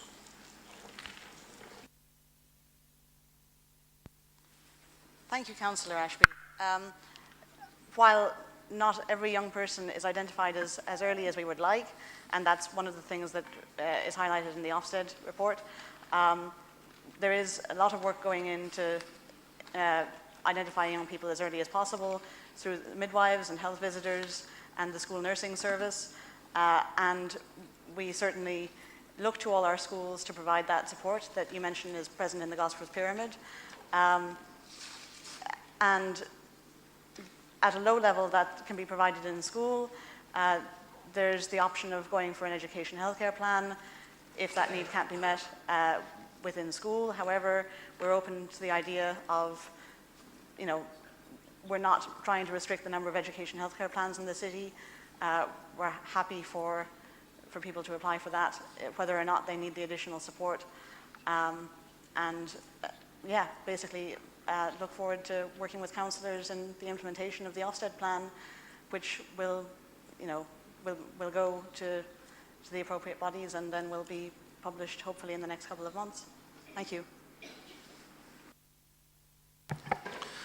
Thank you, Councillor Casey. We have received 2 questions for written reply, which have been circulated in the chamber. And we move on to item 13, appointments. Are the appointments agreed as set out? Thank you. And now we move on to notice of motions, or notices of motion, shall I say. Local Government Boundary Commission for England. I call upon Councillor Stone to move the motion, seconded by Councillor Cott. Thank you, Lord Mayor. This meeting is, on a historical note, is the 20th anniversary of my first council meeting after my election to council in a by-election in what was then the Dean Ward. Why do I bring that as historical notes? I remember being struck at the time by the size of the electorate of my then ward, which contained more than 12,000 voters. The smallest ward had just over 3,000 voters. That level of imbalance in representation struck me as unequal and unjust, and it was obviously problematic that one ward had 4 times as many voters as another. Fortunately, this was addressed in a boundary review in 2004, which brought about a happier and more equitable outcome. Now, this motion acknowledges the 2016 electoral review was carried out in good faith and with good intent. The ward boundaries are broadly sound in terms of geographic communities. However, the ward population projections have turned out to be well adrift from what was forecast. The council has, or perhaps had, a corporate priority of being fit for purpose. This motion suggests the review has turned out to be unfit for purpose. Both of the identified criteria for LGBCE intervention apply to the city's current provision. The new arrangements are demonstrably less fair and less equal than previously. Now, the LGBCE has clear guidance on this. An electoral review is mandatory for a local authority if one ward exceeds a 30% variation or if 30% of wards are more than 10% from the average electorate for the authority. The 2016 review was triggered because one ward appeared to reach a 33% variation from the citywide average. We now have 2 wards exceeding 30% variation. Using May's electorate figures, one is 35.7% under quota, another is 31.3% under quota. More than 30% of our wards exceed the maximum recommended 10% variation. 4 wards exceed 20% variation. The largest has an electorate very nearly twice that of the smallest. At no point, Lord Mayor, was the likelihood that the new ward sizes exceeded or were likely to exceed the LGBC trigger for a new review reported to Constitutional Committee or to Council. The issue was only raised at all at Constitutional Committee in March because I challenged officers on figures buried in an appendix listing total electoral registrations per new ward. Lord Mayor, this is not a question of sour grapes at the election outcome. My colleagues can confirm that I wanted to bring this motion to the April meeting of Council. Neither is it a matter of party political expediency. Disparity in ward size affects all of us. Castle and Parklands are currently the biggest, and both will grow considerably further through new housing in coming years. Other wards like Denton and Westerhope and Walkergate are also more than 20% over quota. In terms of compliance with the criteria, we have to scrutinise why the review has achieved greater electoral inequality. We're in a situation where another review is now inevitable.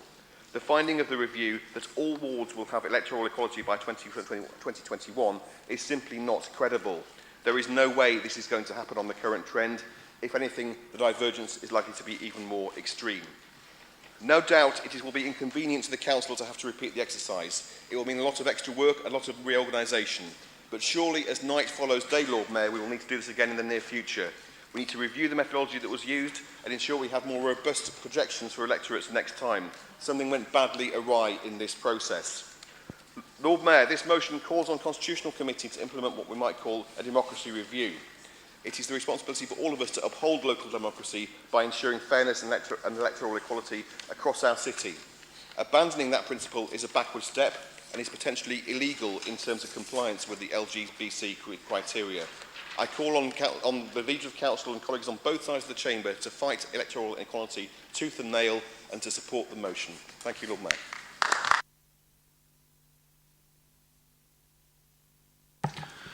Thank you, Councillor Stone. Councillor Cott? No? Councillor Allen? Thank you, Lord Mayor. Just apologies for my voice, I'm not very well. Right, as Council knows, you and I, along with Councillor Ashby, represent Parklands Ward, which along with Castle Ward, as is noted in the motion, have the most voters in the city. At present, houses are being built at a rapid rate in both wards. In Castle, this is even faster than those which could put a further 350 on the electoral roll in the currently unpopulated new polling district in Parklands, and there are now plans for planning permission to be sought for a further 170 apartments at the racecourse. People in Parklands have already complained to us that one councillor in Parklands has to represent almost 2 people for every one in the city centre wards, and that the changed boundaries were supposed to make things fairer, not less fair, proving that residents do notice these things.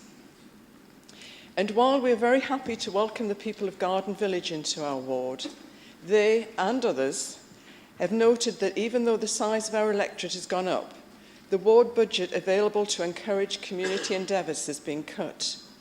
And as we're trying to support those residents who work to help the wider community, we do think that this is a shame. When the boundaries were reviewed, the Liberal Democrats argued that 20 wards of 3 councillors each would be viable and would reduce the council spending on councillors. These 20 wards would be the same size as Castle and Parklands. And yet, part of the Labour administration's argument for not implementing this proposal was that wards of this size wouldn't work. But in serving all the people of Castle and Parklands ward, we are showing that Labour was wrong in this assertion and that we were right. And just in case anyone is thinking that people in these wards don't have problems, they are wrong. We deal with many queries and problems, and not just about the cycle lanes, though we do have many queries and problems with those. So we ask the Council to urge the Boundary Commission to right its mistake as soon as possible, so that local representation is fairer. I second the motion, Lord Mayor.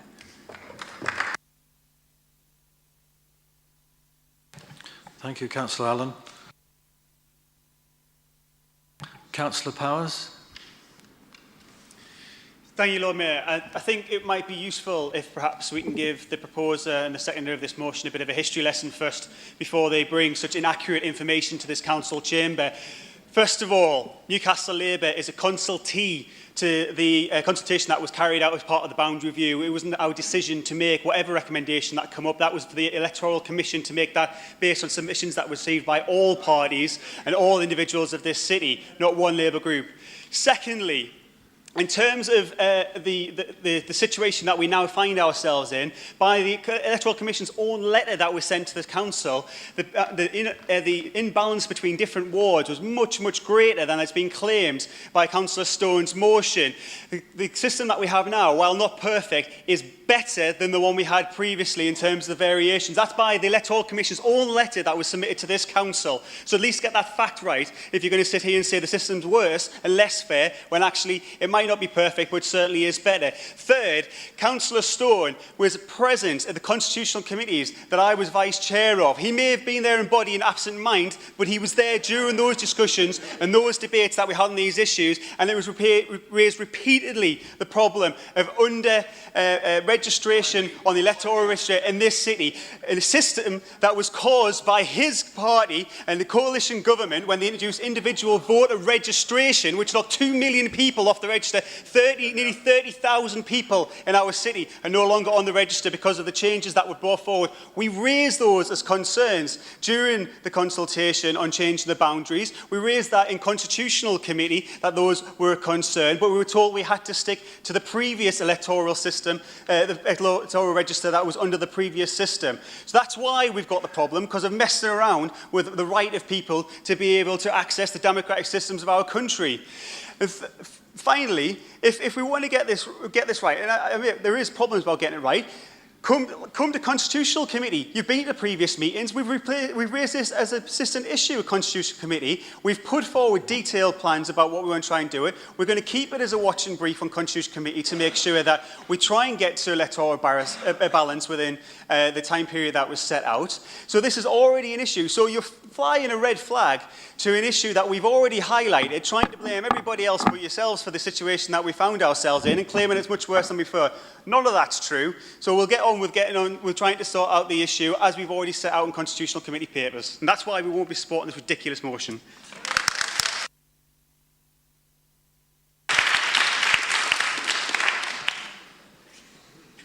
Councillor Anita Lower. Thank you, Lord Mayor.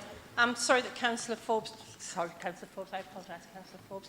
I'm sorry that Councillor Powell doesn't support electoral equality.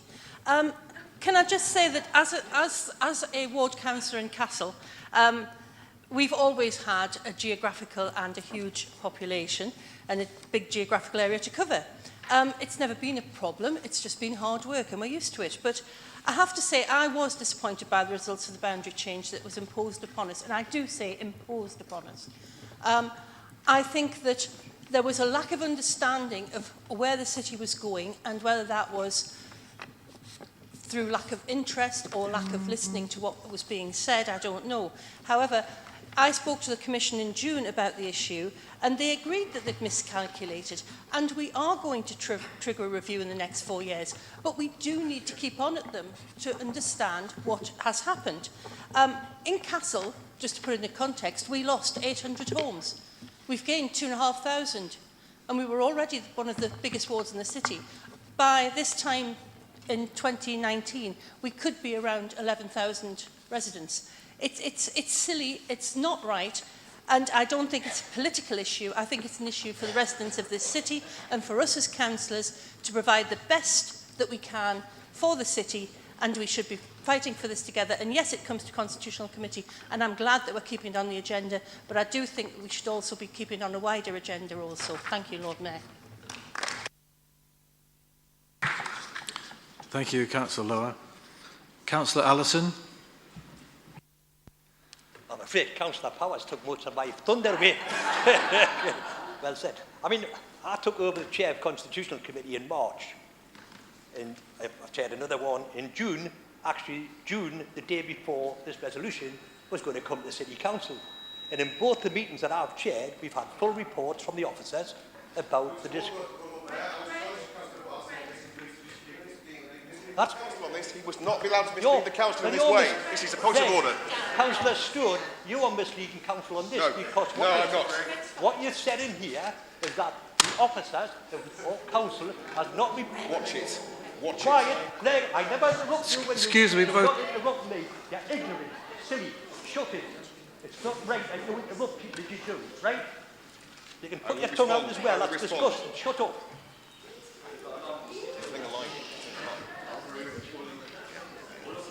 Councillor Stone, in his resolution, says that it's regrettable that the City Council appears not to have taken steps to draw concerns at this electoral imbalance to the attention of either Constitutional Committee or the LGBCE. Not true. It was brought to the committee in March, as Stephen said, and before I took the chair. It was brought back in June when I chaired it. We had a lengthy debate about it. Ian Humphreys was there, Linda, John. We went through the whole issues, how we're going to try and balance it out, knowing that we may have to have a review again in 2021.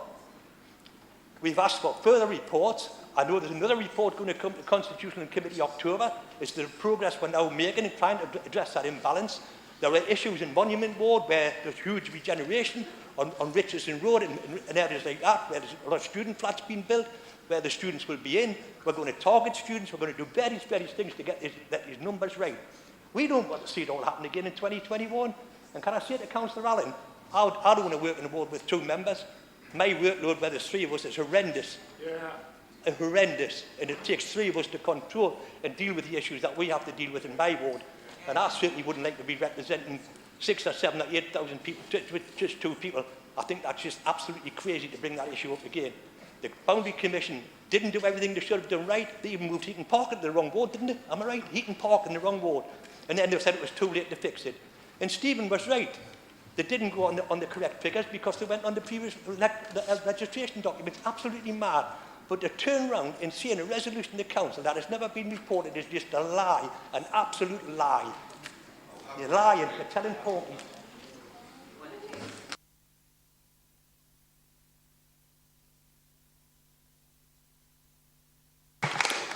Councillor McCarthy. Thank you very much, Lord Mayor. Can we just be very clear, Lord Mayor, from this side of the Council chamber, that we did not ask for the local government boundary review when they came forward. And in fact, officers did try to challenge it at the time. They thought it was a bit of a quirk in the statistics.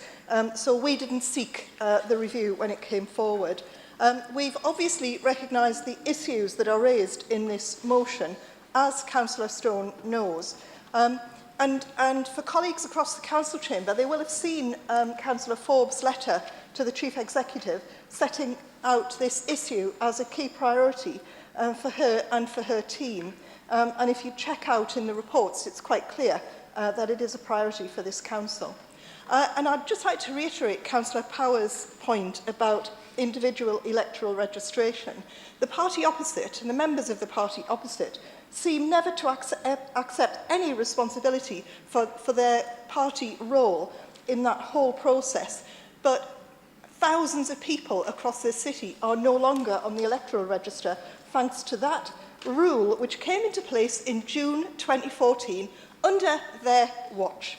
Lord Mayor, in addition to that last year, which adds to the problems, we were a pilot for electoral registration and had to change the way that we normally undertake that process as a council. And Councillor Stone, I think, will have seen the report, as he is a member, or he was a member of the Constitutional Committee, so he will have seen a report on that. This year, the system is going back to the process that we're going through in previous years. So let's see what the outcome of that is, because we've got people out knocking on doors, council officers and volunteers out there knocking on doors tonight to try and improve that situation.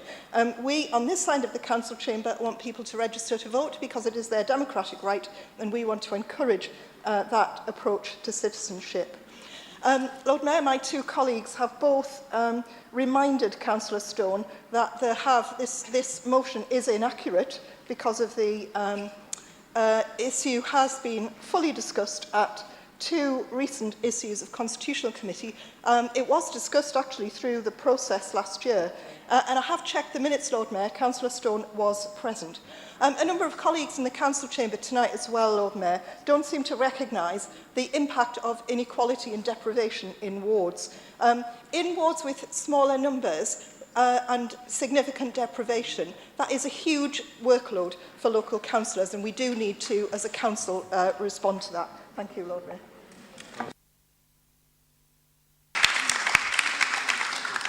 Thank you. Councillor Avery. It's deeply regrettable this has become a partisan issue. I entirely agree with councillors opposite who said this shouldn't be a partisan issue. There's a reason it is, and it's because you chose to allow a motion to be submitted by a member of your group with a provably false statement. You can look at the minutes. You can look at the minutes. Anyone who challenges the veracity of what I'm saying could look at the minutes. I know that because I spoke at that meeting about this issue, and I didn't in response to a question from Councillor Stone. You can go and check. We were discussing an issue which has been caused by the incompetence of the LGBCE in relation to parish council boundaries. And that has nothing to do with the things that he was talking about. We were discussing parish council boundaries, and I asked how it had come to be that the LGBCE had done something which was illegal, that is, breaking a parish ward. We discussed it at that meeting. I know I said it. You can't tell me I didn't say things. They came out of my own mouth. I remember being there. Right? It is an utterly bizarre circumstance when someone tries to tell us that things that are clearly in the minutes did not happen. If he had not done that, we would not be in this situation. I entirely agree with all of the criticisms made. It is absurd that the LGBT are allowed to break the law. It is absurd that they moved Heaton Park into the wrong ward and we weren't allowed to consult on it. It's absurd that they broke their own guidelines on ward names, having told us that they did not want long geographic ward names. They then imposed long geographic ward names. We could have had a very good bipartisan discussion in this chamber where we agreed, as we do at Constitutional Committee, which Councillor Stone would perhaps know if he'd been paying more attention. We have very good discussions about this. You can't just claim that it didn't happen. If anyone needs to withdraw untrue statements, it's Councillor Stone, and the members opposite need to control that group.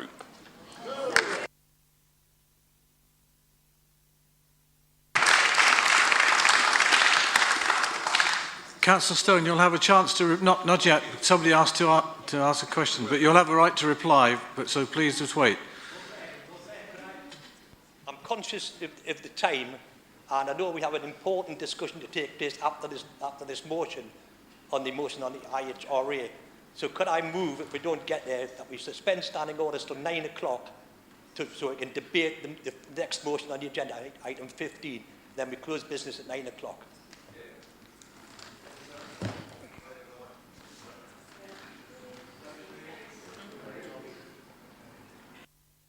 Councillor Ashby. Just a point of information. Councillor Alison may have inadvertently misled the Council because I think he misheard what Councillor Allen said. She didn't actually suggest 20 wards of 2 members. She was suggesting 20 wards of 3 members. I just want to correct that. Thank you, Councillor Ashby. Councillor Stone. Thank you, Lord Mayor. I look forward to the chance to respond to the travesty that has been presented by members opposite. I will be asking for formal apologies from those members opposite. I'll be proving why they are wrong, and I'll be demanding, if they do not respond, I'll be taking standards board's complaints against all 3 of the people who have made that accusation against me in this debate. It is out of order. You have lied. You have told lies in this council, and I will prove that you have told lies. Lord Mayor, in response to the debate, Councillor Allen made some valid points, particularly about the fact that residents of the city have been in touch with us, not for any political motive, but because they are concerned about the inequality and discrepancies that exist in terms of the ward boundary, the ward electorate sizes. Councillor Powers gave us a history lesson. He must have been to the Henry Ford School of History, who told us that all history is bunk, because certainly Councillor Powers' comments were bunk. It really does Councillor Powers' credibility no good, and the integrity of this council no good, if he stands here and stands up and tells lies in there. And I'm going to go through this in response to Councillor Powers, Councillor McCarthy and Councillor Avery, because they've all, and Councillor Allison as well, because they've all slurred me, and I think they need to retract what they have said, because it's not true. It is not true, Lord Mayor. And you can tell, I might be able to tell that I'm angry about this, because they have told mistruths and they have slurred me, and I want apologies for them for doing that. Now, I was at those Constitutional Committee meetings. I was at the March Constitutional Committee meeting. Yes, the review was on the agenda. The fact that the electorate figures breached the LGBT criteria was never reported to committee in the reports. It was raised in the committee meeting by me because I identified it from the appendix and the statistical table that was presented there. But the issue that the council's boundary review prior to the election was not in compliance with the LGBT criteria was never reported to council. That is a fact, and I will go through and sit down with them and go through the March committee meeting papers and the minutes of them, and that will show that is the case. My point I am making here, Councillor Avery, Councillor Allison, Councillor Powers, Councillor McCarthy, is that the officer reports to this council never reported the fact that the boundary review we were about to agree was not in compliance with LGBT criteria. That is the issue I'm making, not that it was not discussed, because I discussed it and I raised it. That is because I wanted to expose that issue. The fact that it was not reported, we were not advised by a committee report that that was the case. That is a failing of this council. That is why not fit for purpose. That is why I will be making complaints against all 4 of you, unless you apologise for the slur that you put forward against me tonight. Thank you, Lord Mayor. Thank you.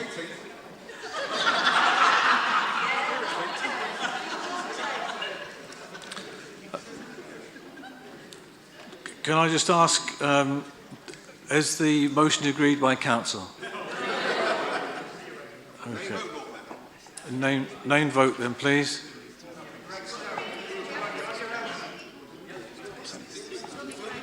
Could we have 10 members to stand if they agree with the name vote, please?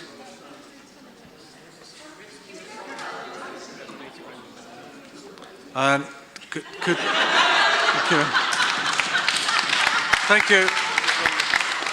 It's just been wrong. Yeah. Right. You may not have heard the bell, but it did ring. So, shall we go to the vote, please?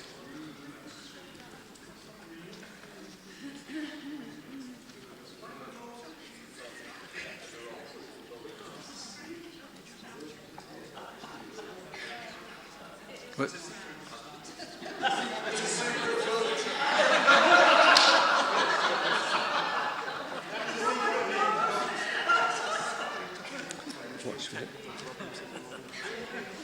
We're just being, somebody's coming to check with, No,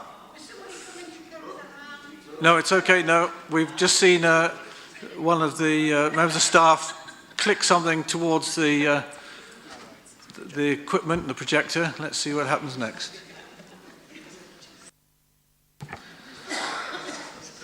On your marks. Please cast your vote.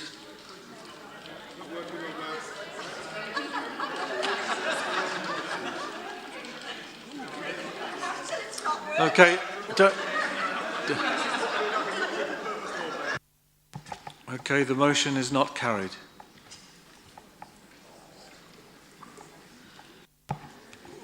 We move on to notice of motion to adopt the International Holocaust Remembrance Alliance definition of anti-Semitism. Item number 15. I will call on Councillor Cott to move the motion, seconded by Councillor Hall. Thank you very much, Lord Mayor.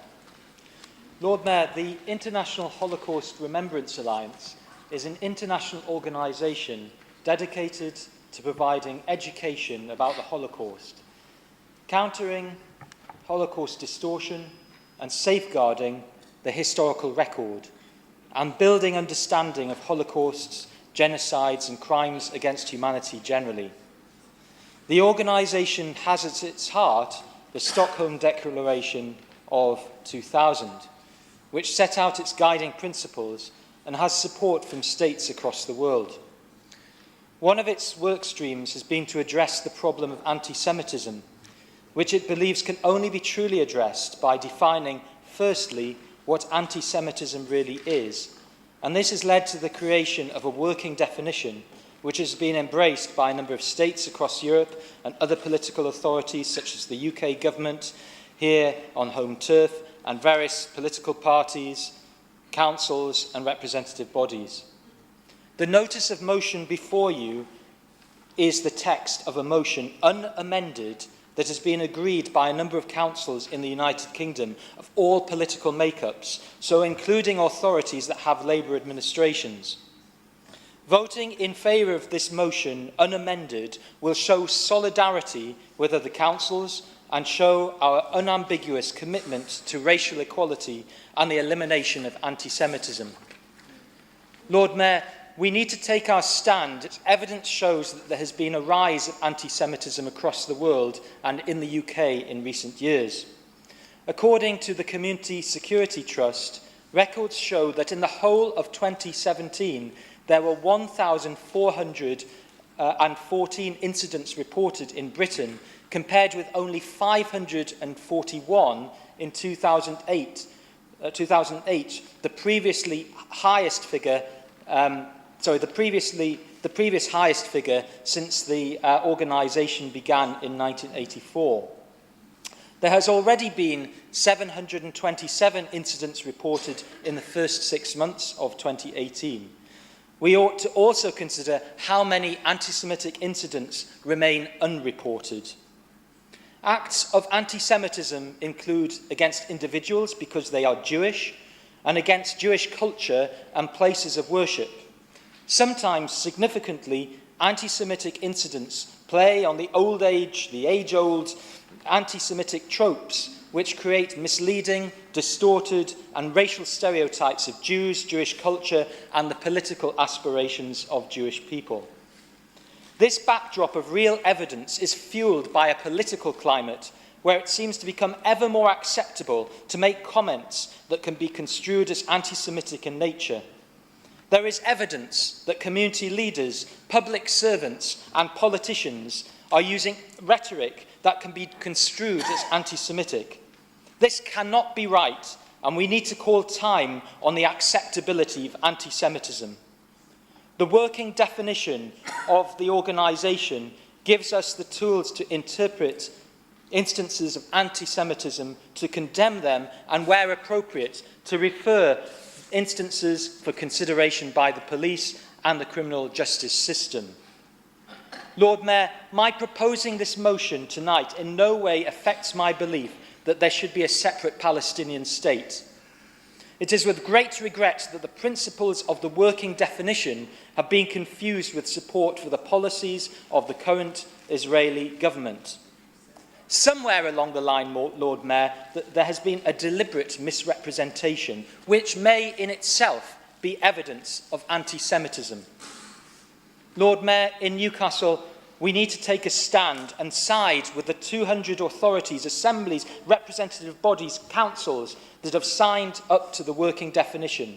We have a proud record in this city of supporting anti-racism and humanitarian causes, particularly in recent years with City of Sanctuary, We've also looked at welcoming in refugees when other authorities have turned them away.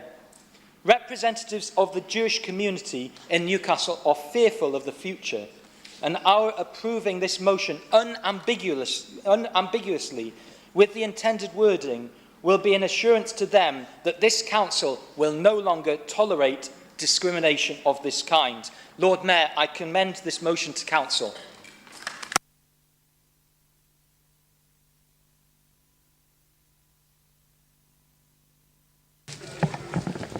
Thank you everyone for staying just nearby to come back in.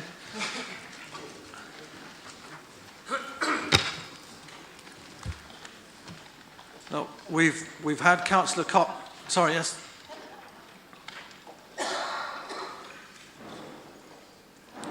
Yeah, Councillor Allison, yes. Do you want me to formally move suspension of standing orders until we conclude this business? I think we have a compromise between both parties, which should see it through quickly, given the silly demonstration we've had upstairs. So can I move that, Lord Mayor? Is that agreed? Thank you. Well, my understanding now is that Councillor Cott, having moved a motion, we now... Sorry? Oh, sorry, go on. But we haven't heard from a seconder, is that correct? No, we've got a seconder. It's going to be next week. Yeah, yes, I know, but we haven't heard yet, have we? So, Councillor Forbes, yes. Lord Mayor, I would like to can I firstly say thank you to the security staff and the police for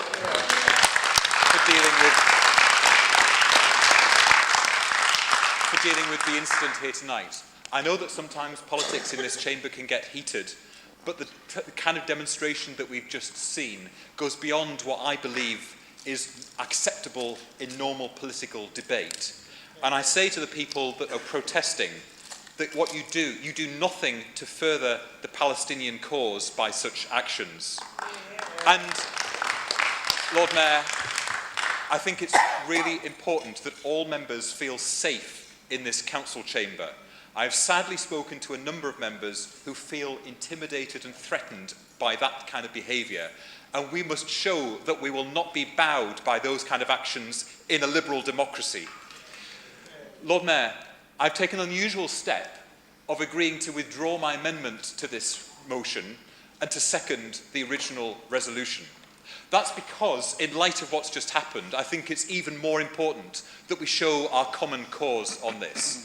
The amendment was, just to be clear, technical in nature and meant to give a slightly different emphasis to anti-Semitism in the UK. But the bulk of it was exactly in line with the original resolution. The definition of anti-Semitism that the IHRA proposed and all of the guidelines that they adopted and recommended.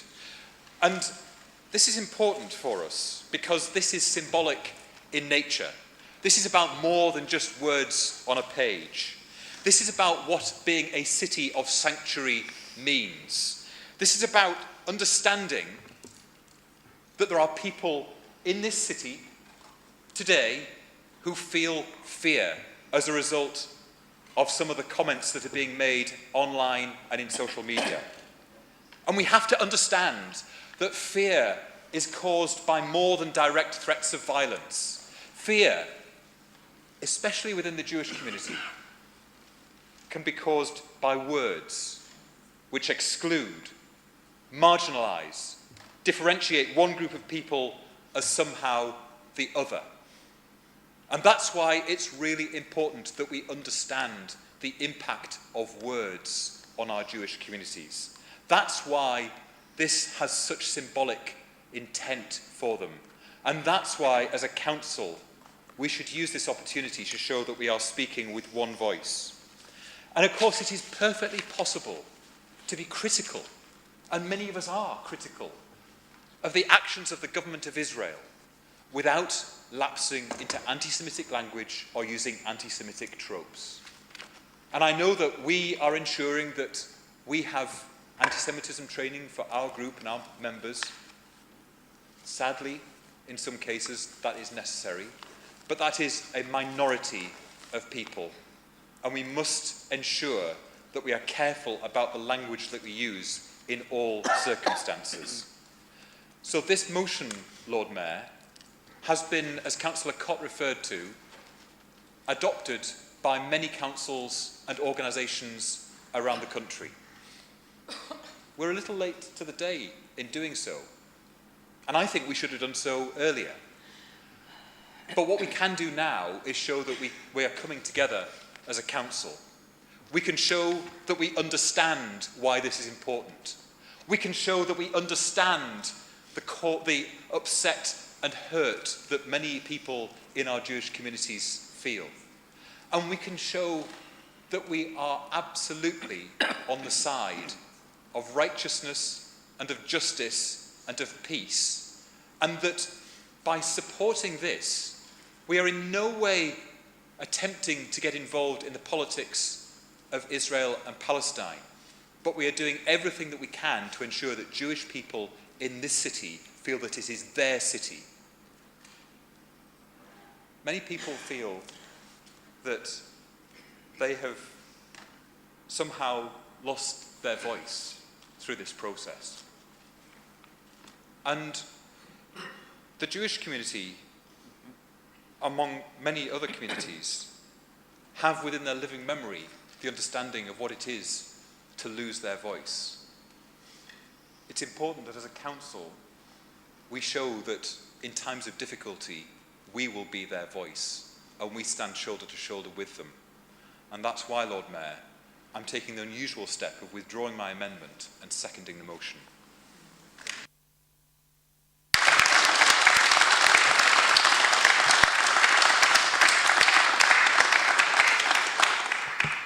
Thank you, Councillor Forbes. I've got 6 councillors who have asked to speak to the motion.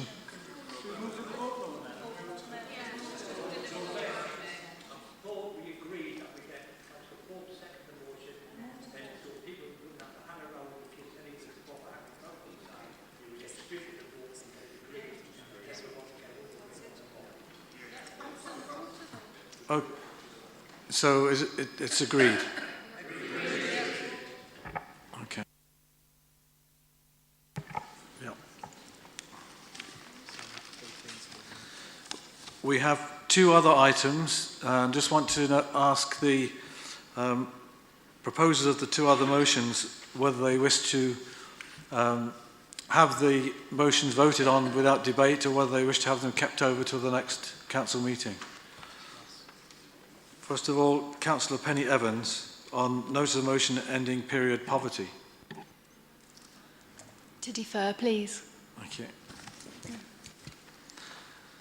And Councillor Forbes on the Great Jobs agenda. Can I put this to the vote now, please, Lord Mayor, and therefore formally move it? Okay. And could I have the seconder? Is seconder here? Councillor Bell is not here, so I'm just wondering if anyone else is... Yeah, sorry, Councillor Benz asked me to do it, and I second the motion. Thank you very much. Councillor Thompson. Is that agreed, or do you wish to have a vote?